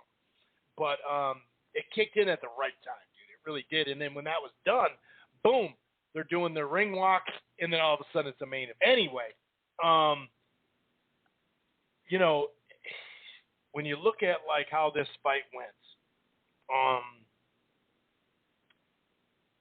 this was a dominant performance by Jesse Bam Rodriguez. Now, he's been billed as the youngest champion out here. Obviously, it's a little funky. This is kind of like a regular title because it was vacant or interim. Was it interim or vacant? Because they have our lovely thing at 115 now, the WBC franchise. Now, that allowed a potential fight to happen with Gonzalez and, Chocolatito and Estrada, right? We were going to get the trilogy, and then, that had to be pulled out, unfortunately. But we got 2 good fights. Now, like Jake just was talking about, reporting about, Franco is going to get a fight against, because he was sitting there waiting for the winner. And the franchise thing made that happen. As far as, like I said, having the trilogy. But now that there's no trilogy, he's got the mandatory is Estrada and Joshua Franco, who had that great performance during the bubble. And has been in, trilogies and fun fights and stuff like that, of course. So, this is an interim belt. This is like a WBA regular. So it is kind of funny how we pick and choose when to say someone's got a trinket in a secondary title and when not to. But there's 2 titles now at the WBC. So if we're going to be hard on the WBA, then, what are we going to do? Because remember 35, they had 3 titleists there. They had an interim, Haney, and the franchise, right? They got that. Well, they had that at 140. That's no longer. But it is what it is. I'm not going to take anything away from Bam. I'm just bringing it up because we always hear about secondary titles and how they're not real titles. Well, isn't this a secondary title? Franchise was involved. That's why this franchise shit is so silly. But either way, I'm just putting that out there. But Bam Rodriguez, the opening round was close. I would Quattro started well. He was busy, but a couple of shots, just a few better shots I saw from Bam, and he put in some late body work.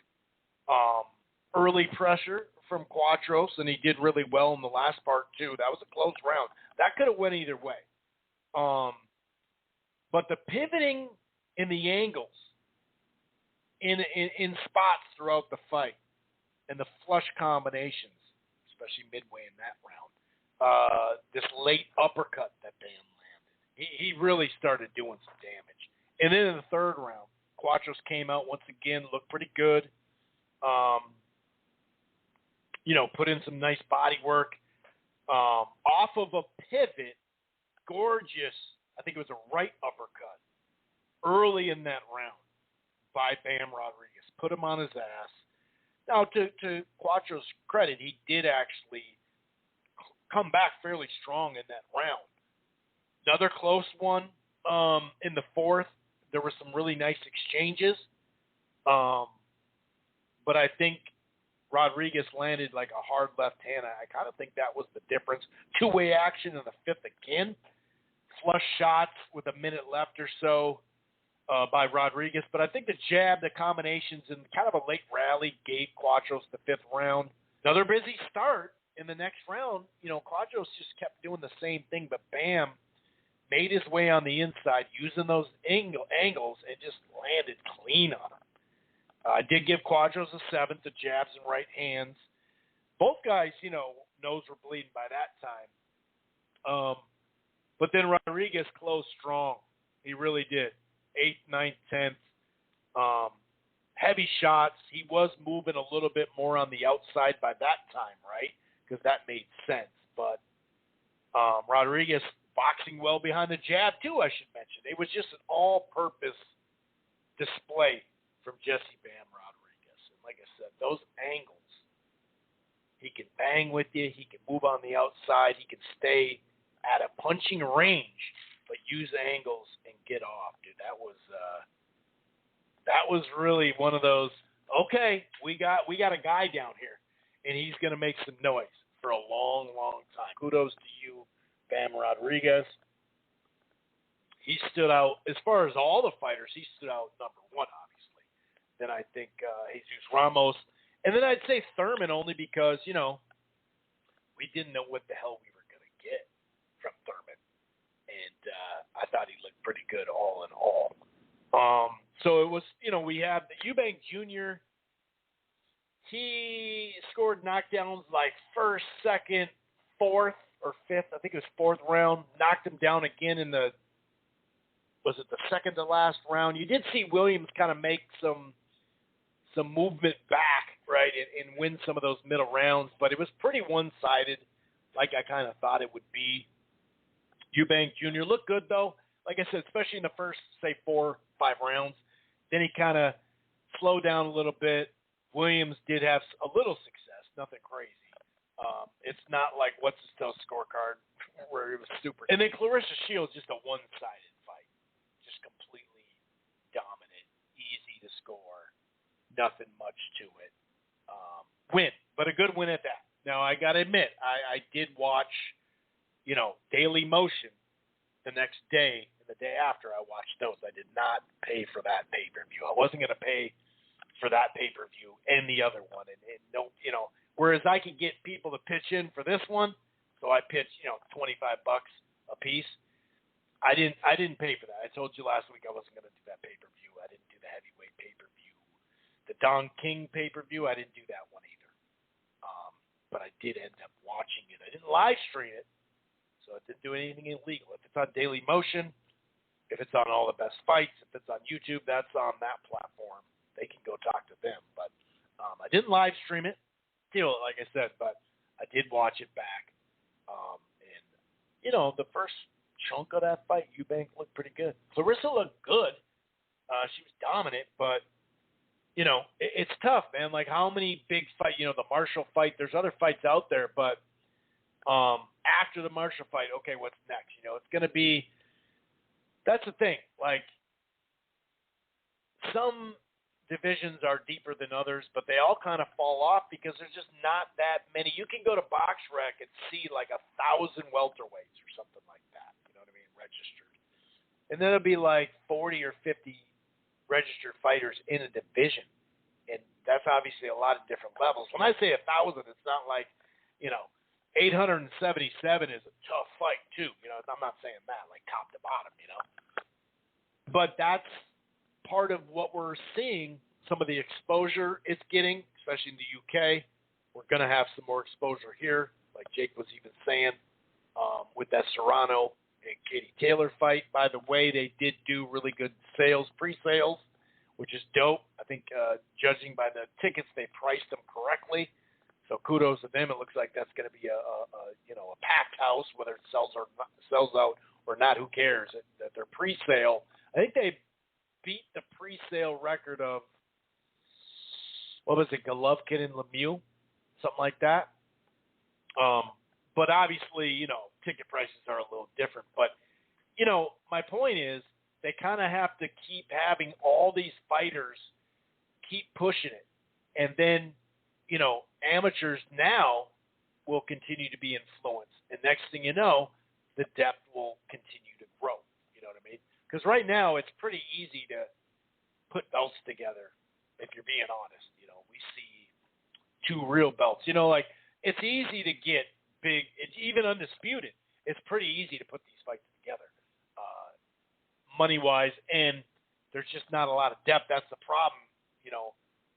That's one of the biggest problems, is the depth. But, and so you get, my point is, it's not Clarissa's fault that she just dominated this woman.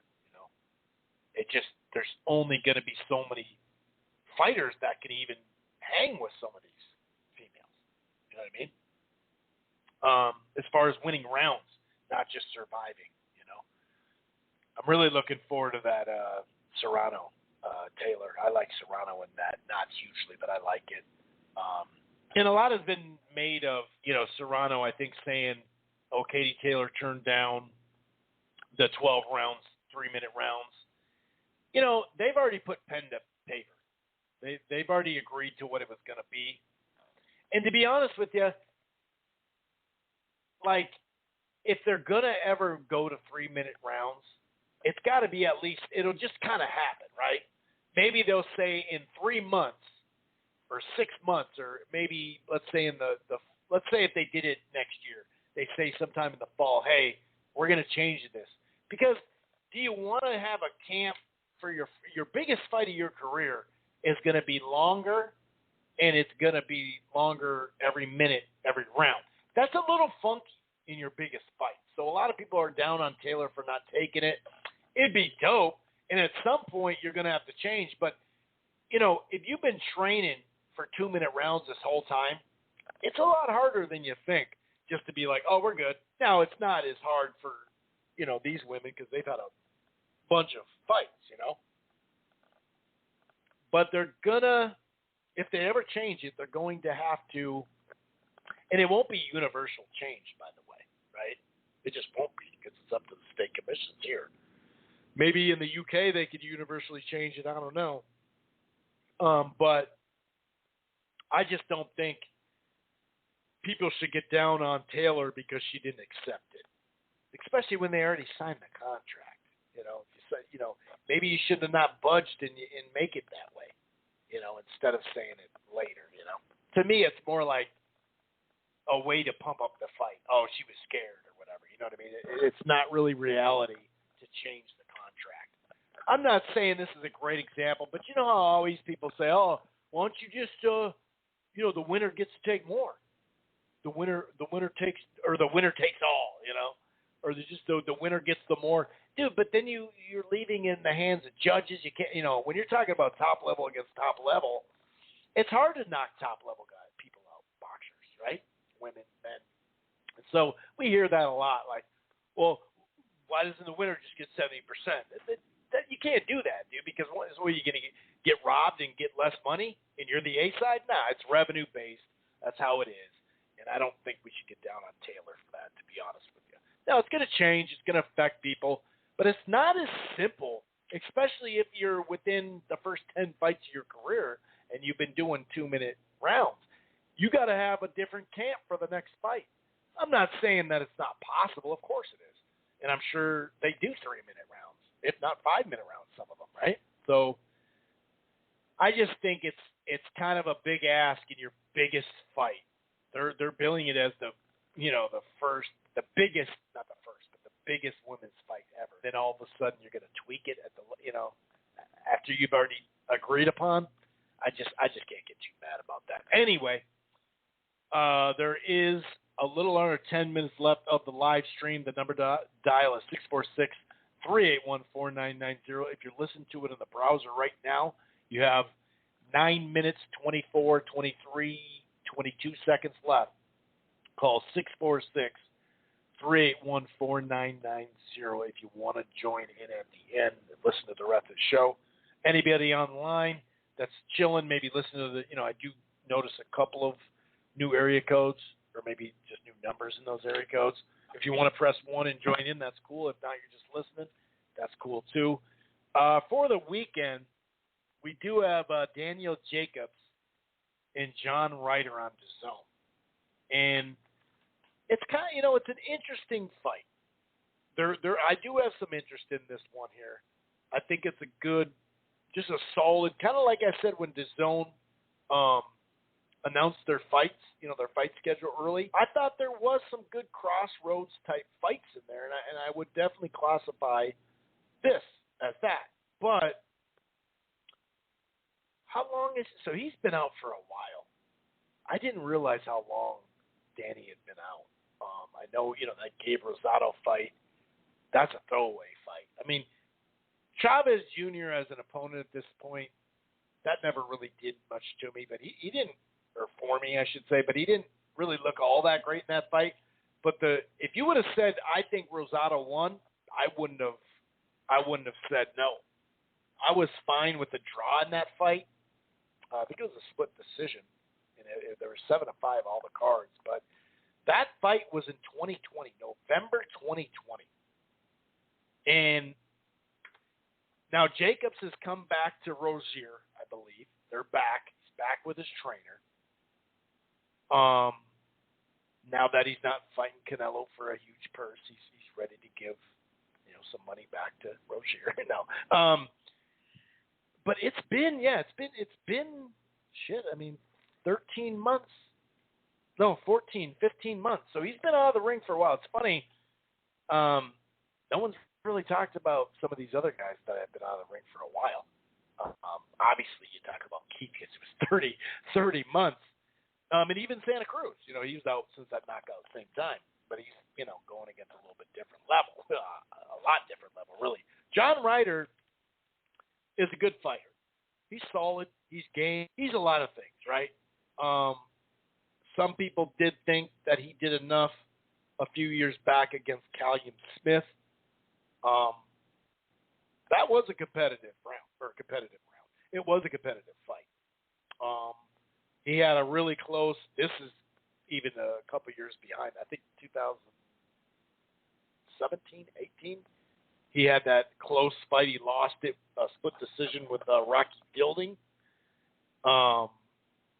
He lost before that to some, I want to say like a prospect. I can't remember who it was. I know Nick Blackwell he lost to. That was a while ago now. Billy Joe Saunders, obviously. That was a long-ass time ago. In fact, let me check really quick what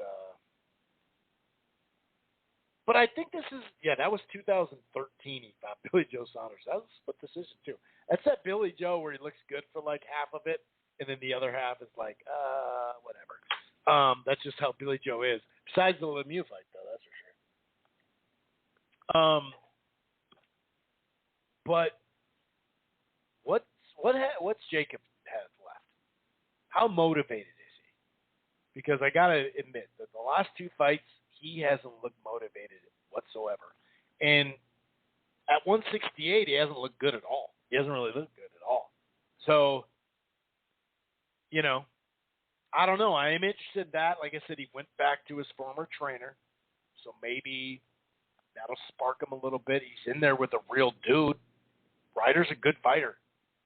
Breaking down Ryder's style, definitely got that high guard. Likes to work his way on the inside, but at times, like that Kelly Smith fight, at times it's like he's way too tentative for what he wants to accomplish, if that makes sense. It's like he's got a pretty decent quick jab. He's kind of a compact in structure guy, a short compact structure. Once he's inside, he could do some decent damage to the body. That's a must in this one. Getting Danny on the ropes and working to the body. Decent body puncher once he's inside. But like I said, going back to getting inside, he's either too tentative or he follows you. There's times where he could have put Callum Smith on the rope way more. And when he did, he was handling him in a sense. But don't be surprised if this is a slower paced fight. There's going to be maybe moments where it's good back and forth, and I think once if John Ryder does work his way inside and does start to open up, I think Daniel Jacobs it's kind of what bringing to him is how he's going to fight. Otherwise, he is kind of a pattern fighter. He follows the same pattern and whatnot, jab and right hand, and he can land to the body really well. Sometimes he looks to counter, go for a big, huge punch where he'll get countered. We've seen that plenty. Should even Mora, way older version of Mora, put him on the mat. But a good fundamental. Jacob's got good fundamental, skills. He's not a guy that's going to be on the move too much unless it's like just subtle movement, kind of like what he did against Golovkin. He can compete in the middle of the ring and whatnot, but I don't think he's going to have the advantage there. It'll be all about, for Ryder, getting inside and kind of in a hurry. Not overly hurry, but you know what I mean. There's just times I was watching a little bit of that Callum Smith fight again, and he was just so tentative. And I know, don't get me wrong, Callum Smith has a reach. He's got a lot going for him as far as height and whatnot, and he was trying to work on the inside and stuff like that. So I get that. But I don't know. Like what was it? It's pretty. I think it's like 6'3" Callum Smith, but his reach is super long. I do remember that. I want to say it's like 77 or 78, something like that. Whereas 5'11", 7'3", 73 to 72. So it's really not. He'll have a little height. Jacobs will. I think he'll probably want to keep him in the center of the ring, move around a little bit, use his jab, try to set up big shots, dig to the body. I like Jacobs by decision, but only if he's going to show up all the way. It's been a while since he's been in the ring. How long will it take for him to get the rust off? Because although there's not much into it, at least he fought in September. He meaning Ryder. At least he got out and got a fight in. So we'll see. My guess is Jacobs has been working on the fundamentals again, kind of getting back with Rozier and figuring out how he wants to approach this. By the way, almost a minute left. 646-381-4990. I saw some folks jump in that were listening to the browser. Come on in. We still have plenty of fight news to talk about. But, yeah, I like Danny Jacobs. I think he's just a better fighter as long as it's not the one that was in that Gabe fight. And like I said, this one could be, I'm not going to say a snoozer, because I think it has a chance to, if I were Jacobs, which, by the way, I'm not, both these guys are going to be, hungry to make a statement, you think, because this can lead to a better fight. But like I said, sometimes the tentativeness of both of them can be tentative, if we're being honest. But Jacobs lately, I thought he did okay against Canelo. It's a weird style for him. I thought he did okay. I didn't have it, 8-4 or 7-5 like some people. I thought it was more like 10-2, 9-3. But it is a crossroads fight, and that can mean, you got to turn in the right lane and get in the slow lane for some of these older guys, right? You just don't have it anymore. And it also can make someone just feel that urgency. Which guy, Ryder or Jacobs, is going to have some urgency in this fight? And I'm not saying from the jump. But, yeah, tentative start. Hopefully that it picks up and we get ourselves a good fight. But I am looking forward to it. I think it's a good mid-level type crossroads fights. And just me saying that sentence kind of, gets my motor running, I guess you could say. Because I'm like, okay, that's got a chance. So let's hope for the best. There are some other fights, but we're not really going to preview and predict them too deep into it. You know what I'm saying? Like I said, there is some other fights on there, but not really going to predict too much on that one. ESPN Plus has a WBO European middleweight fight. Dennis Indignum, by the way.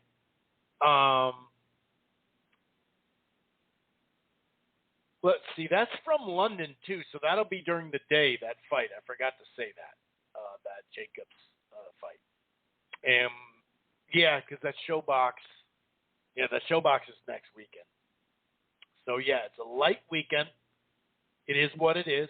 It's a little bit on the light side, but, like I said, it is what it is. So, I got Jacobs by decision. Real quick on this Kambosos stuff, because we've heard just everything. We've heard 2 fight deals where Garcia's going to have this somewhat of a, tune-up, and then maybe George will have a tune-up, and then they'll fight later this year. Obviously, Australia right now, if you're in Australia already like George could be, right, you could be planning stuff because the rules and the regulations, they could change, right? Right now, they can't do a full capacity fight there in Australia. So it's hard to plan a fight over there because it's like, well, okay, like I'd be down to go. That's what Haney and Lomachenko says. But in the same breath, it's like, well, I mean, if, like I said, if you were already based there and you just anticipated that they were going to change, the restrictions, that's a little bit different. You could be like, hey, let's try June. We should be good by June. In a few months, they'll probably start changing it. Could be, right? But in the same breath, if you are Haney or if you are Lomachenko or whatever, it's February 9th. So if you're going to fight, the April fight, I assume, is done. Are you going to fight in May or June? Because if so, to have that 2-week quarantine time, you can't do your camp, start your camp, and then be like, all right, let's take 2 weeks off, then get the camp going. They got to know way ahead of time. And so that's the problem here, a little bit. You know what I mean? Because we've heard, so much stuff from Kambosos saying, they got to come to Australia. But at the same time, he says, I'm waiting for an offer. Well, from the sounds of it, he's been offered by Top Rank. Lomachenko made that clear. Because we heard a couple weeks ago that he had made an offer to everybody, on the Four Kings and Lomachenko. Well, maybe not Teofimo, because he's probably going to be at 40, but you know what I mean. And so it's kind of weird. We've heard from Bill Haney, who was actually on Shuts Out the Nest, the boxing voice, and he said, well, Eddie has already agreed that he'll take care of – sorry, I'm having a little issues. I got the hiccups. That he'll take care of the Devon side if you guys take care of your fighter, so it won't be such a burden on you guys coming up with the money, and we'll do the fight there. We'll take care, like the zone, Eddie would take care of paying for Haney, which is like, okay, well, you are kind of giving them a break then because they're paying for that, but then are they going to get a broadcaster involved? It's kind of weird. But then in the same breath, and this is a tweet, George Kambosos on Haney said the kid's scared and his own broadcaster won't back him because he's not bringing in the subscriptions, which we really don't know because they've only released 2 times their subscriptions. And he said, cold hard truth, poor kid sold like 500 tickets in his last fight. I was there. It was hometown too. He did more in his club debut, right? But so we hear a lot of stuff. He goes on to say, he tweeted this, I fought in England, Greece, Malaysia, New Zealand 4 times in America to become world champion. I earned my stripes while some of these boys with bigger egos than accolades can't even go to another American state to fight, let alone 8,000 miles down under. And that's fun and everything. But if you have this big stadium you're talking about, then why aren't you making the offers? And the big problem, when people say, oh, DAZN's not ready to put up the money for Haney, but they'll do it for Garcia. Maybe they'll do that at pay-per-view. And they feel like Garcia would do better on pay-per-view, right? Which, that's fair, whatever, okay. Maybe you can drive up some of the numbers or subs or whatever the hell, right? But here's the problem. From the sounds of it, they want to control the fight but have DAZN pay for it. So if DAZN pays for the whole fight, if you pay for a whole fight, right, you buy the fight, it's not a purse bid, but you just put all this money down, then DAZN should have control where they want it to be. Whether maybe they meet in the middle and they go to UK. Maybe they do go to Australia, but maybe they can't do the Australia fight right now. And maybe that's why we hear about the 2-fight deals potentially, because that gives them a little bit of breathing room to be able to make sure you can do a stadium fight. I think Kambosos should get the big fight in Australia. I'm all on board. I have been. But however, you got to, it's weird to say, okay, I want it here, but you pay me. Okay, cool. But, how do we know what if we're going to pay you like it's a full stadium and by that time it's not, then that messes up the revenue. But this is what Lou DiBella, because right now if you tweet or reply anything Kambosos, if you want a fighter to talk to you or back what you're saying or argue with them, just tweet Kambosos right now. But this is what he was saying. This is Lou DiBella, most keyboard boxing promoters don't understand that the U.S. is collateral revenue when the reigning king of the lightweights, Kambosos, has the support of the Australian continent. We aren't waiting for offers from anyone or accepting anyone's offers. They will or will not accept ours. So it's funny, he said it. Lou DiBella's promoter says we're not waiting for offers, but yet that's been what Kambosos has said. I'm waiting for an offer. Send me an offer then. Well, it's like they've already, the ESPN Lomachenko side is sending an offer. Maybe it's not good enough for them. Now, this is according to Bill Haney on the Haney side, that Eddie is willing to pay for the side of Devin. Since we can't control the fight, how about we take a little bit off of you, so we'll get this side, and then we'll negotiate where we're going to, hold the, not just where we're going to hold the fight, we can go to Australia, but the broadcast. But this is what he goes on. And I guarantee you that someone will, hold on. They will or will not accept our offers. I guarantee you that someone will, and that the fight will be major. It will be a major international boxing event, and that it will be in Australia. It will also be fought in front of more paying fans than 99.9% of American fighters have ever seen or will ever see. And it's like, okay, cool. Then send an offer then. And obviously, it's probably taking a while for that exact reason. And remember, when was this? November? So it's not like it's been 6 or 8 months of this, So it does take a little while, especially when it's vague over there. As far as, who knows when full capacity. You'd assume they'd have to do full capacity,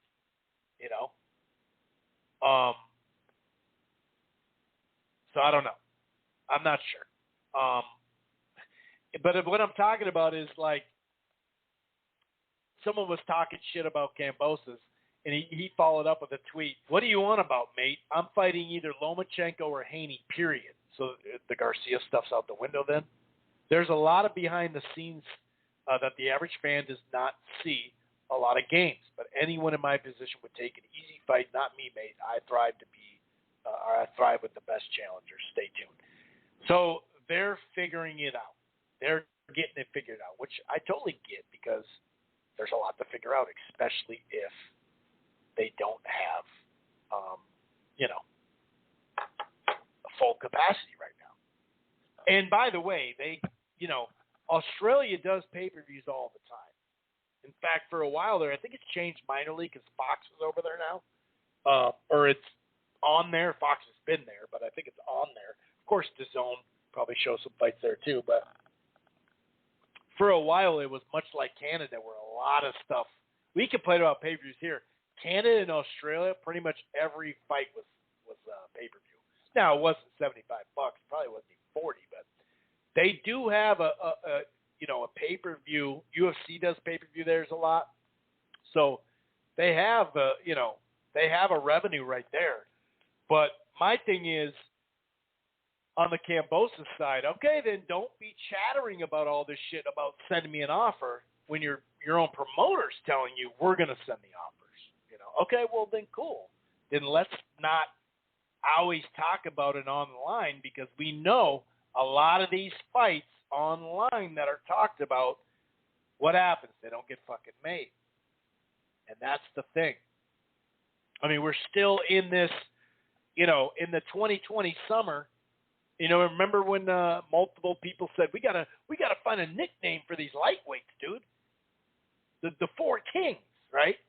Now we've had some good fights there, but we don't have any Four King matchup. We don't have Teofimo's a 140 pounder now, but he never fought any of the other Four Kings, the Devin Haney, the Ryan Garcia, the Gervonta. Those were the Four Kings that some people were like, yeah, dude, they're gonna save boxing, and That's what's so funny. All this stuff, every time something new comes up, it's like, oh, dude, these guys are going to all fight each other within a year or two. It's like, no, they're fucking not, dude.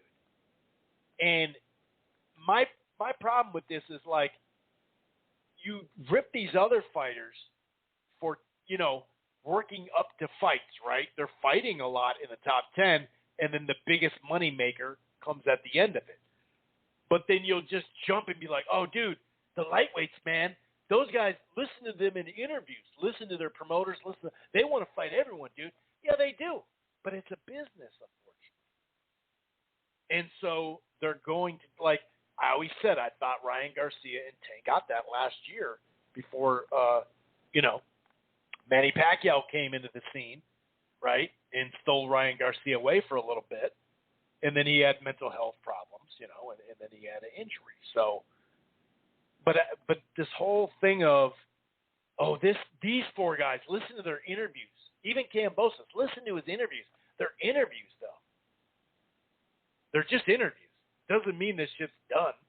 Doesn't mean, it could be a 2-fight deal. Maybe they'll go right to Lomachenko and Haney. I hope. I hope. But I'm not sure. I mean, also, Devin Haney has a decision to make, him and Bill. If he's a free agent. He works with Eddie fight by fight. He's getting paid big money and more power to him. But that's part of it. They went up the independent way, and I respect they were with Showtime, too, building that up. Not to say they had a deal with them or whatever, but they were on Showbox and all that. And then they decided to take a huge money, deal, basically. But now, if DAZN, of course they want Ryan Garcia over Devin in a sense because they know at least Golden Boy has him under contract. And DAZN is just finalizing a deal with Golden Boy to continue their relationship. So if Devin does beat, someone he could dip and go fight Tank, he's just be like, peace out. I'm going to Showtime for a couple fights, and in a year I'm going to fight, Tank. And what would they do? He'd just be gone, So, sure, do they think Ryan Garcia overall could, if they want to do it on pay-per-view, could he sell more pay-per-views? Maybe, possibly. But this is what Dan Raphael was saying, right, about this whole situation. The Loma fight is in discussions, as is Garcia. Both are on the table. DAZN has no interest in a Haney fight. He says cost, return, math. Although Kambosos himself said it's either going to be Haney or Lomachenko, and I kind of felt like that was going to be the scenario. But we just keep doing this every time. It's like, when the fuck do you guys learn that it's a business? And yeah, in the cruiserweight division, you can do a World Series of Boxing. Why? Because you're offering money that they're not going to see unless they go to heavyweight. So it's much easier. At 140, they could do that tournament. Now, they didn't have, Ramirez in there and some other guys, but it was a damn good tournament and established, an undisputed, or not undisputed, but a unification. It was good. But that was because they were offering money that's not there normally. So, and they still had to do a fight after that, right, to be able to do it. That was a great fight with Ramirez and Taylor. But it just, every time it happens. And it's like they're projecting on these guys. Listen to their interviews. It's just like Eddie Hearn. Remember, pay-per-view's dead. They had commercials. They had that Office Space commercial. Or, I don't think it was an actual commercial. Was it? Was it a commercial? That video of them kicking the TV, and it was pay-per-view. Pay-per-view dead, beating pay-per-view's ass, right? We're not doing pay-per-view. Pay-per-view's dead. This, that, and the other. Now they're doing – well, they already were doing pay-per-view options for Canelo before, right? 2 of them I think they've done. Now they're going to do pay-per-view for Bivol and Golovkin if that, takes place. And like Jake Donovan said, that Bivol is a hard sell here in America. They're not going to do 800,000 buys like they did with Plant. You can say Plant isn't a huge fan base, but he was on Fox getting 1.5 to 2 million viewers for like a while now. So people talk, right? People talk. They say something first. It is what it is. It's promoter talk, manager talk, fighter talk. The business talks, though, the most. And there's a lot of mixed messaging. It is what it is. Just like I said earlier, Eddie Hearn saying, well, why would – because remember, the PBC was given or a 3-fight. You could fight Charlo, Plant, and Benavidez, or just fight Plant. Well, remember what Eddie had to say about that? Why would he do why would he do 2 or 3 fights in a row? Why would he sign off? He's a free agent. What's the point of being a free agent if you're not a free agent? But then he just is offering a 2-fight deal. So it's just business. It's no big deal. It is what it is. It just get information, put it on the wall, mix it up in a pot, and see what actually is logically going to come out business-wise. That's all I'm saying. By the way, Ryan Garcia and Emmanuel To-Go are finalizing a fight for April 9th here in the States. So whether that's a 2-fight deal or they're just going to get him out, I don't know. By the way, a little follow-up. on that MSG card, they said more than 6,000 tickets were sold in that pre-sale. So that was dope. That's really dope. I like that. That's good shit. Any fight that can get, some love like that, I'm all about it, man. I'm all about it. So, Eddie Hearn, this is from Talk Sport. Eddie Hearn has revealed that there has been talks for a potential Derek Chisora and Luis Ortiz fight. Good action fight, I guess, right? But that also tells you that Ruiz is probably a little more. It's going to take him a little while to rehab that knee because that's supposed to be the fight that's supposed to happen. According to WTOL 11, which is the local Cincinnati, outlet, Robert Eason Jr. was shot 3 times and robbed on Sunday night. His father confirmed. We've seen pictures now. He had to undergo surgery to remove the bullet fragments, and he's doing pretty good. We've seen some posts from him, so that's good that he's doing better. That undercard, the Charlo Castaño, March 19th is on, right? The rematch. It's at Staples Center, so it's not in Texas, which helps Castaño a lot. That's cool. But Tim Tszyu and Goucher. Tim Tszyu is on the undercard. I talked a little bit about this with Jake. I am so happy Tim Tszyu because he's up for something coming up, right? He's right on nipping at the guys, boss, and he's actually in there. I think it was the WBO route, wasn't it, with Castaño? That I think it was a step aside deal, and so it's cool that he got this opportunity. He's fighting in the States. He knows where the big fights for him are under the PBC platform, so it works out perfect that he's the co-feature. And also Gomez, the Cuban who just looked great not long ago against Cota, I should say. So I think that's a dope fight because for Gomez, that's a good step for him. So I really like that theme of that card, the 154-pound theme, everything, dude. I'm feeling it. So 20-0, Tim Tszyu, co-feature against 22-2-1, Terrell Goucher. I love that. That's dope. Just a little bit more follow-up here. Eddie Hearn has told reporters that he wants Demetrius Andrade versus David Benavidez. Andrade versus Zach Parker for the WBO interim next, with Benavidez and David Lemieux for the WBC interim. He basically is saying, hey, the WBC and WBO could just agree on making that the mandatory, the winner, Andrade and Benavidez. We'll see if that goes anywhere or if, one of them has different plans, obviously Benavidez.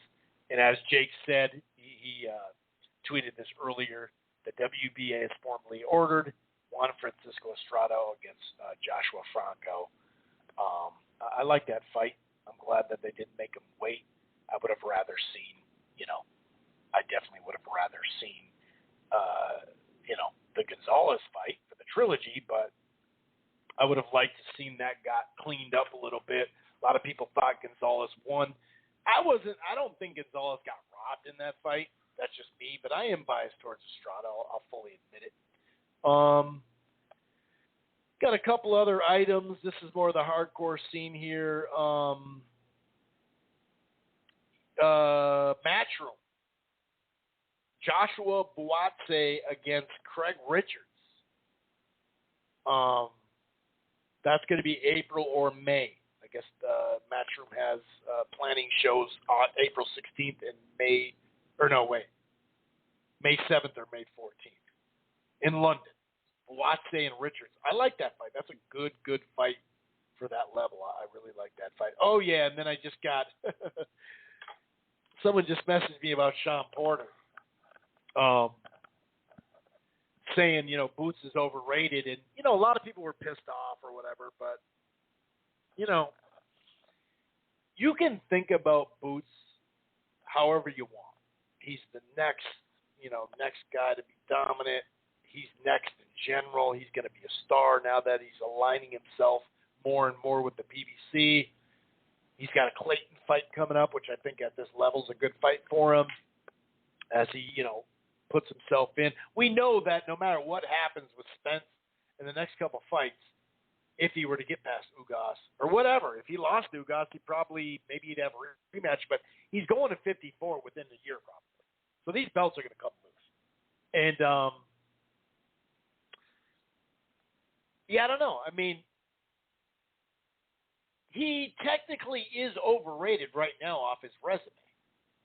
Now, we know why his resume isn't a little better. First of all, he did have that, that promoter-manager issue, and he got that squared away.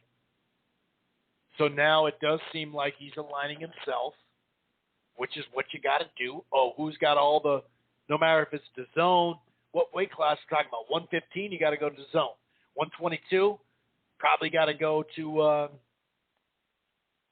Showtime. 118, that's still kind of the zone, right? I'd say that's the zone. Well, top rank a little bit because anyway, I suppose. But, 154 PBC, 175, it's kind of a mixture, I suppose. But you get my drift. And so by him not being able to do that earlier did hurt him, because the bigger threat you are, the more they're going to want to deal with you, which you can't, or not deal with you straight up, just one fight by fight, There's exceptions to the rules, but overall, it is what it is. So his resume, you got to put resume in the shit. That's my point. That you gotta, no matter who you think's gonna win fights, you still gotta win the fight. And you can sit there and say, hey, nobody's rushing to fight Boots Ennis. That's very true. That's very true. But that's not a new story in boxing. When Spence had to grind his way up. Thurman's like, go get a belt. It's always go get a belt. Establish your name. He had to wait like 9 or 10 months just to let the injury that Kell Brook had. He had to wait on that and be out for 10 months just because he knew a title shot was next. So it's a grind. You work your way up, especially at divisions that are more money divisions. So is he overrated? Yeah, he's overrated right now, but that doesn't mean he can't be the top. It doesn't mean he can't be a pound-for-pound guy. It doesn't. But I'd have to agree because it's the way people talk about him, and that's why I think Porter made a good point, is like, when people talk about him, it's like, oh, he'd demolish him. Oh, he'd wash him. Oh, that's not even a fight. Like, oh, he'd destroy Thurman. He would destroy Spence. It's like, well, dude, calm down a little bit. And that's where the overrating happened. Just like Golovkin. He was fighting good vets. He finally fought a guy in his prime like Jacobs, and it was a close-ass fight. He was hurt to the body. He didn't look like he had looked prior. And then all of a sudden, everybody that was trying to compare him to Hagler and B-Hop, next thing you know, oh, he's over the hill. Now, Canelo fought him when he was over the hill. Nope, no, he's over the hill.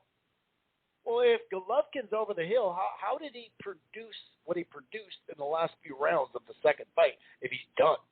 Now you could say maybe those two fights, the Derevyanchenko fight, which he got, damaged a lot into, you could say he now looks older, like he looks faded, no doubt. But that's the point. You can't. People were doing this with Adrian Broner too. Now, see, I didn't see what people were talking about with Broner at all because I saw him I'll never forget this, on a Friday night fight, outdoor fight. He almost got outboxed by a pretty good fighter, but a guy that shouldn't be on his level if Broner's supposed to be Broner. I always thought Broner was a little overrated. Now, 130, 135, when he come at you, that dude was a beast. At 130, 135, I don't think he was overrated. Him jumping up is where he got the problems, and also, the lack of discipline once he was up there, that plays into it. So I like what I see out of Boots but more than I like out of Broner. But yeah, he's overrated right now because he's got to beat Ugas or Spence or Crawford. He's got to fight him. So he needs the opportunity, no doubt about it. That's true.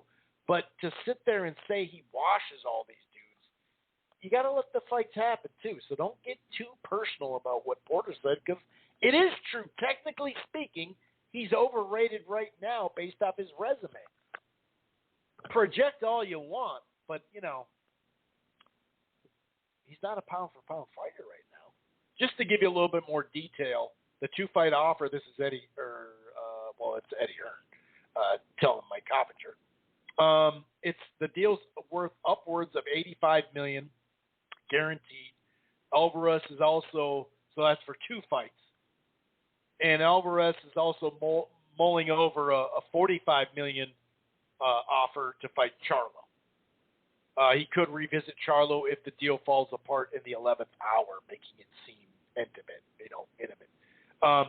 So Dimitri Bivol would be May 7th at 175. Then he'd go back down to 68 to fight Golovkin. No agreement yet. Canelo and Triple G have to win because Triple G still has the fight. That who knows? He's been out of the ring for a while, right? He's definitely been out of the ring for a while. So, in his last bigger fight, he didn't look good. Argue with you majorly if you thought Derevchenko won the fight, but I think he did inch it out, Golovkin. But whatever, it is what it is. So it looks like they're gonna, that Tokyo fight that got delayed, they're gonna try to do that in the spring. It sounds like in April or something like that. So we'll see. We'll see how that goes. But yeah, that's what he's mulling over. He went on to say that overall it could be worth $100 million both fights because obviously, there's that Golovkin. They're gonna lose money on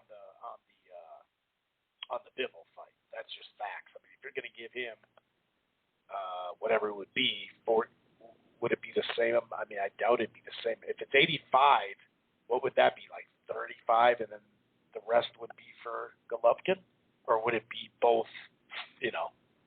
$42.5 million for both, but then there'd be more possibly upside on the pay-per-view, off of Golovkin, which I do think that would be the case, for sure on that.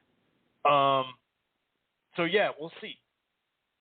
This was actually confirmed on Chicken Talk, which is a newer platform on Twitter. Shouts out to Lazy in the bunch, Ray and everybody. Danny's manager confirmed that Daniel Roman. Danny Roman is going to fight Stephen Fulton. That's going to happen May or June. The mandatory, that's a damn good fight. MJ fought Roman, and that was a really close fight. So I'm looking forward to that, no doubt about it. Let's see here. So right now, my switchboard. Right now, I can't unmute you, Portland. So let's wait a little bit and see. I'm getting help, and I'm going to refresh it a couple times and see. Otherwise, I don't know if I'm going to be able to get you in because my switchboard's like frozen right now. But I think I'll be able to get you in. We'll see. What other news is there? I think that's it. Because we talked about. It sounds like Shakur Stevenson and Oscar Valdez the fight will happen. Valdez got his contract, signed it. Sounds like Shakur Stevenson has signed it now. The sources say it's about $3 million for Stevenson, like a little over $3 million, and in the range 2.5 in the range for Valdez. So they're paying him healthy, that's for sure. What else we got here? I think. Oh, there is some news. That's right. This is kind of interesting because DAZN was bidding to buy BT Sport, and wasn't it like, don't quote me here, but wasn't it like $800 million or $600 million or some kind of big ass number? And the biggest thing about getting BT Sport was the football over there. That was the biggest thing. Well, they ended up not getting it. The BT Group has been trying to find a buyer and partner for its pay TV unit, BT Sport, for at least 10 months. Everyone from DAZN to Walt Disney Company, Amazon, Discovery, all were there trying to bid on it. So it goes on to say, for much of the bidding process, the DAZN was widely reported as the person who, not the outlet, not the person, the platform that would win it. The BT has been trying to. Oh wait, that's the same thing. Yeah, so he was. I just missed it. Okay. This is kind of a weird. I don't know if this is true, but if it is, wow, what the hell? Such was the confidence with the zone camp. One executive was even spotted playing Township, a farming stimulation game, a meeting with BT at Goldman Sachs Group, Inc., according to people familiar with the matter, who, was asked to be private about this. I don't know if that's true. We do hear sometimes negotiation, extra stuff. That may be bullshit. But in the end, BT lost confidence in DAZN's bid, the people said. After a bout of last-minute negotiations, BT revealed on Thursday that it would pursue a joint venture with a rival bidder, U.S. entertainment group Discovery, which would combine it with Eurosport UK, which is a big thing for them. And like I said, the UK Premier League and Champion League for the soccer, that's the crown jewel of it. And that would have been huge. And, it recently won major sports right deals in Germany, Italy, and Spain. They say it recently. That was DAZN. It did really good there. But, yeah, it sounds like they did not get it. Deliberations continued until late on Wednesday. The people familiar with the matter said following Discovery's offer, DAZN considered raising its stages of negotiations in an effort to save the deal. But ultimately, it failed. That would have been a big game changer for DAZN in the UK. If you can get the top two soccer, football, leagues, that would be crazy. Unfortunately, they didn't get it. Unfortunately for them, obviously, because that would have been to have soccer and boxing all in one, the top levels. That would be huge. That would be huge. There was a little bit more. DAZN proposed deal to buy BT is now off, says the DAZN chairman Kevin Mayer. Says the deal became uneconomical for DAZN. BT Sport have confirmed they are in talks with Discovery. Blah blah blah. Yeah. So it just got too much, which I get it. You know what I mean? I totally get that. Okay. Let's go to boxing Twitter. Like I said, Portland, I'm definitely not leaving you out to oh, okay, you're busy at work. Okay, so that's cool. All right, cool. I was going to say, I'm not quite sure why it's not on mute, but anyway. Sonny Edwards signed with Probellum, another fighter signing with this Middle East operation. Going to fight these fighters all over the world. Dubai is a huge base there. Obviously, we know who's behind that. Not just Richard Schaefer, by the way. Oh, this is Marquise. He had a really good tweet. I get more mailings on Probellum fighters being signed than actual fight cards in this weird boxing arms race. Here's some more fight announcements with the 100s signing here. Yeah, that's true. There is so many of them. We'll see if they land big name fighters. I don't know. It'll be interesting to see. Here's Boots. Boots had something to say about Sean Showtime Porter. He tweeted this. I heard Porter said I was overrated. You was just saying I'm ready, or you're saying I'm ready and too much for these guys. And you said you won't fight me, but keep that same energy, though. If I'm so overrated, come out of retirement, fight me. Now people retire, and I'm overrated. So he's basically saying, hey, you were saying it's going to be trouble, and now you're saying you're overrated. And I think it's somewhere in between there. You know what I mean? It is somewhere in between there because, it's true. In many ways he's overrated right now, but it doesn't mean, it's going to project that.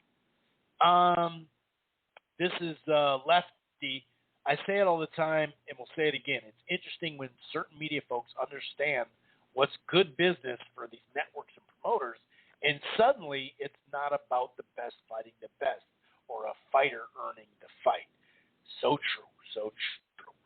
If you have to try to create value for a fighter with Google charts or whatever else, you're reaching, and that should tell you all you need to know. Money made by the fighter and actual value to a promoter are two different things. That's very true. That's very true. Same fans that are saying Haney shouldn't get a Kambosos fight because he doesn't generate revenue are also upset with PBC executives for saying, well, not executives, but saying Crawford doesn't deserve that fight can't happen because it won't generate enough revenue for both of them. The duality of boxing. That's very true. So Haney can't get the Kambosos fight because it doesn't generate revenue. But how dare you say that about Crawford because it doesn't. And when we say it, all these fights generate revenue. It just doesn't line up with what you pay them. Here's a good tweet. Teddy Atlas didn't even cover Bam Rodriguez, the biggest standout of the day on Saturday, period, point blank. He was Jesse Bam Rodriguez. Get to know him. Teddy Atlas on his podcast, I'm presuming, didn't even cover Bam, he said, or the Eubank fights on his podcast. Just the Fox pay-per-view, the UFC, and he had a segment for Joe Rogan. He's a casual, man. We can't take him serious. That's true, though. If you do a boxing podcast, whether it's boxing in UFC or whatever, you got a Joe Rogan segment to give your thoughts on what he said, all those N-bombs, or not M-bombs, but the real thing. But then you're not going to talk about Bam Rodriguez? It is what it is. It is what it is.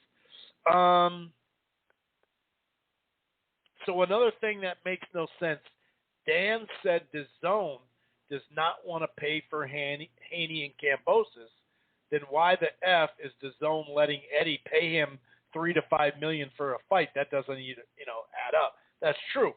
That's true. And for quite some time, we've known that DAZN USA, Matchroom USA, this was talked about on Chicken Talk lately too. We've talked about it here too, that they saw Haney as a future star, and so they decided to invest pretty heavily in him. But the DAZN USA, Matchroom DAZN USA, obviously, remember we went how long without one last summer? In May, when Haney fought Linares, we didn't get one all summer from DAZN USA. So they went big, but the platform here, especially without Canelo, but even with Canelo, they didn't. They never got over 1 million subs. So that's a good point. I know what you're saying. It's like, damn, if you pay someone $3 or $4 or $5 million for a fight, then why don't you, want to pay for the whole thing? Well, some of that is him being a free agent, right? Like I mentioned, some of it is DAZN not being able to buy the whole fight and control where the fight's going to be and the platforms and where it's going to stream. That goes back to, hey, dude, if they're going to buy the fight, they kind of have a lot to say. If they're putting up the money, that's what happens. Okay, here's the Canelo hater. Whoa, Eddie Reynoso reveals Canelo will only fight a 40-year-old Triple G again if he moves up to 168. Biggest cherry picker in boxing history. Canelo too scared to fight a 40-year-old at his natural weight class. Well, first of all, Canelo already said he's not going down to 160. He said he can't make the weight anymore no matter who he's fighting. Okay? So that's first of all. Second of all, he fought 2 times. He fought Golovkin at his natural weight, middleweight. And remember, Golovkin, his side were the ones saying, we'll fight anyone from 54 to 68, and they didn't move anywhere. Why didn't Golovkin go down to 155 and fight? And fight Canelo. He was offering the fight for him down there. So it's just more nonsense. It's more nonsense. Oh, here we go. American fighters are a pain. They duck and corner themselves like Charlo just to avoid. So Charlo he wanted to avoid fighting Tim Tszyu. You know what's funny? Tim Tszyu was is a mandatory for Castano. So I'm pretty sure that's it. I'm pretty sure maybe I'm wrong. I'm pretty sure that's it for Castano. But anyway, he's going to avoid Castano and fight Castano, and you're going to avoid Costa Tszyu, who he's also afraid, this guy says, of Castano, even though he's given him a direct rematch after the first fight, and they're fighting in L.A., not in Houston like they were planning on. So let me get this straight. He's afraid of Tim Tszyu. He won't fight him. He's avoiding him. He's going to avoid him to fight the more experienced Castano that some people thought he'd beat him, who he's also afraid of. Yeah, he's so afraid of, he's going to fight in the Staples Center. Come on, guys. Who hates it worse to the breadbasket, Keith or Kova? Yeah, Thurman or Kovalev? Yeah, no shit. Both of them do not like that breadbasket. The former athletic writers used to crawl up their own ass about Al Heyman not giving them interviews, yet nothing but praise for Kinahan, who is on a no-fly list with the U.S. government, the state of boxing writers. Yeah. You seen Kinahan do all these interviews? Why aren't we worried about Kinahan? Well, because he can't come back to Ireland because he can't be in the country. So it is kind of funny how a guy that is allegedly, the operator of a major Irish mob. Some people estimate it at, $1 billion mob. I don't know if it's 100 million, whatever. But the point is, the criminal was Al Heyman. This is Keith Eidig, and I think we'll probably close on this one. For anyone in need of clarification, Canelo versus Bivol and Canelo Golovkin 3 will be pay-per-views. You're not getting it for your subscription, so yes, the company promoter that touted death to pay-per-view will do back-to-back pay-per-views to get a return on their investment. It's the only way, and that's I tried to tell people that long ago. Some of us did, and people just wouldn't listen. It's the nature of it, dude. They're not just in the business of throwing away money, and they did throw a bunch of money, not just at Canelo, but at Golovkin. They paid $10 million for that. They overpaid like crazy, and it didn't get them enough to pay out. So that's why even some of the head executives for DAZN said we're not going to, have as much investment all around in DAZN USA. Now, getting Canelo back on, I do want to see what they do with these pay-per-views. I'm not sure, Josue from Portland. I don't know if you were here before, but I'm thinking, because when they did, the Canelo fights, 2 of them had a pay-per-view option, but it was in your sub. These aren't going to be in your sub, but I wonder if they give DAZN, if you get like 3 months of DAZN for free. Because what we should do is cancel the DAZN, buy the pay-per-view for Canelo, and then see if we can get 3 months, whatever offer they're going to give. Because it's like, well, if you're going to do pay-per-views, then the bang for the buck you were talking about isn't as much as you were talking about. So in 2 months, I'm going to re-up my $100. That's what I just assumed. But if that's not the scenario, it makes me wonder, well, what are you going to give us if you're going to charge pay-per-view, because you're the ones that said pay-per-view is dead and you'll never do a pay-per-view, blah, blah, blah. Are you going to do it like you did before? And like I said, before it was different because you could get it if you had a subscription, you got Canelo fights. They just put that option out there where some people don't want to sign up for $20 or $100.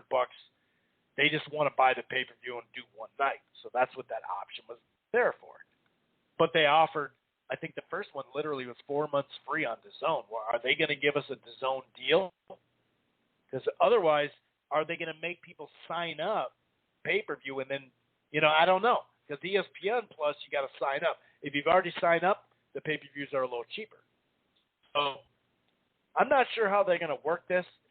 Obviously, they got to close this deal. I mean, we've seen deals fall through before, but the way it's talked about and being reported, and then literally Showtime buying the Spence Ugas, and they're going to do that's obviously a pay-per-view.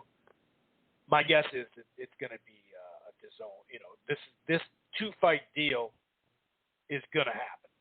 And hey, Bivol and Golovkin, like I said, I know there's a lot of negativity with the Golovkin fight. I, for one, will not be giving that negativity. I will not do it.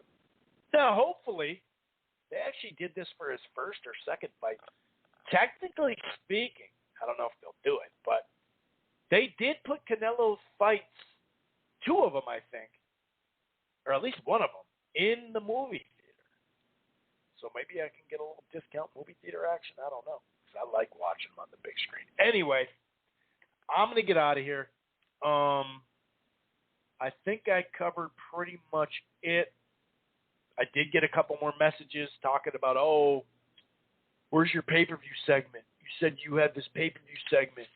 You can't prove that the pay-per-views, the pay-per-view numbers are way worse now than they ever been, and HBO and others would never put anything on that didn't do, 300,000 and above. I'm not going to talk about. We already talked about this fucking pay-per-view. The list I got of fighters of fights that were under 200,000 or even on pay-per-view is going to shock some of you. But keep sending the hate mail. That's cool. Keep saying I'm just talking shit. You don't know what you're talking about. That's bullshit. No one's had basically these 100,000, 150,000 pay-per-views just started with Crawford and Postall and that type of thing is basically what they're saying. So they just turned up as a Manny Pacquiao or Floyd fight, and they don't know what the hell they're talking about, basically. They don't know Oscar De La Hoya did 2 fights that were under 300,000. They think everything was over $1 million. The only way you could do the only thing that should be on pay-per-view is over $1 million. Well, this is an ongoing cycle, and I'm just documenting that they're doing it to us again. The monthly pay-per-views, they're doing it to us again. That's what I'm documenting. I'm not saying which is better, which is worse. I'm seeing it all over again is my point, and you just haven't been here long enough watching the sport. Welcome to the sport. Love you. Casual, cool. That's cool. Hardcore now. Used to be a casual. Whatever it is. But what I do know is in 2006, HBO did 10 pay-per-views, and one of them did around 100,000. So this has been done before. I mean, the UFC has been doing monthly pay-per-views since the late 2000s. So that's what I'm saying. I'm saying here we fucking go again. I'm not just going to blame, only PBC has ever done this. That's bullshit, dude. There's a bunch of fights in the history of boxing that shouldn't have been on pay-per-view, like we just said this last weekend. Okay? Keep sending the messages. Keep hating. We know you love Eddie Hearn. I like him as a promoter, but he's a promoter. So his word is not bond all the time because he's a fucking promoter. It's okay, but keep talking about it. Keep sending the mail.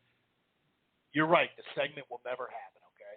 It'll never happen, even though I have a long list of pay-per-views that you'll probably just tune out that show.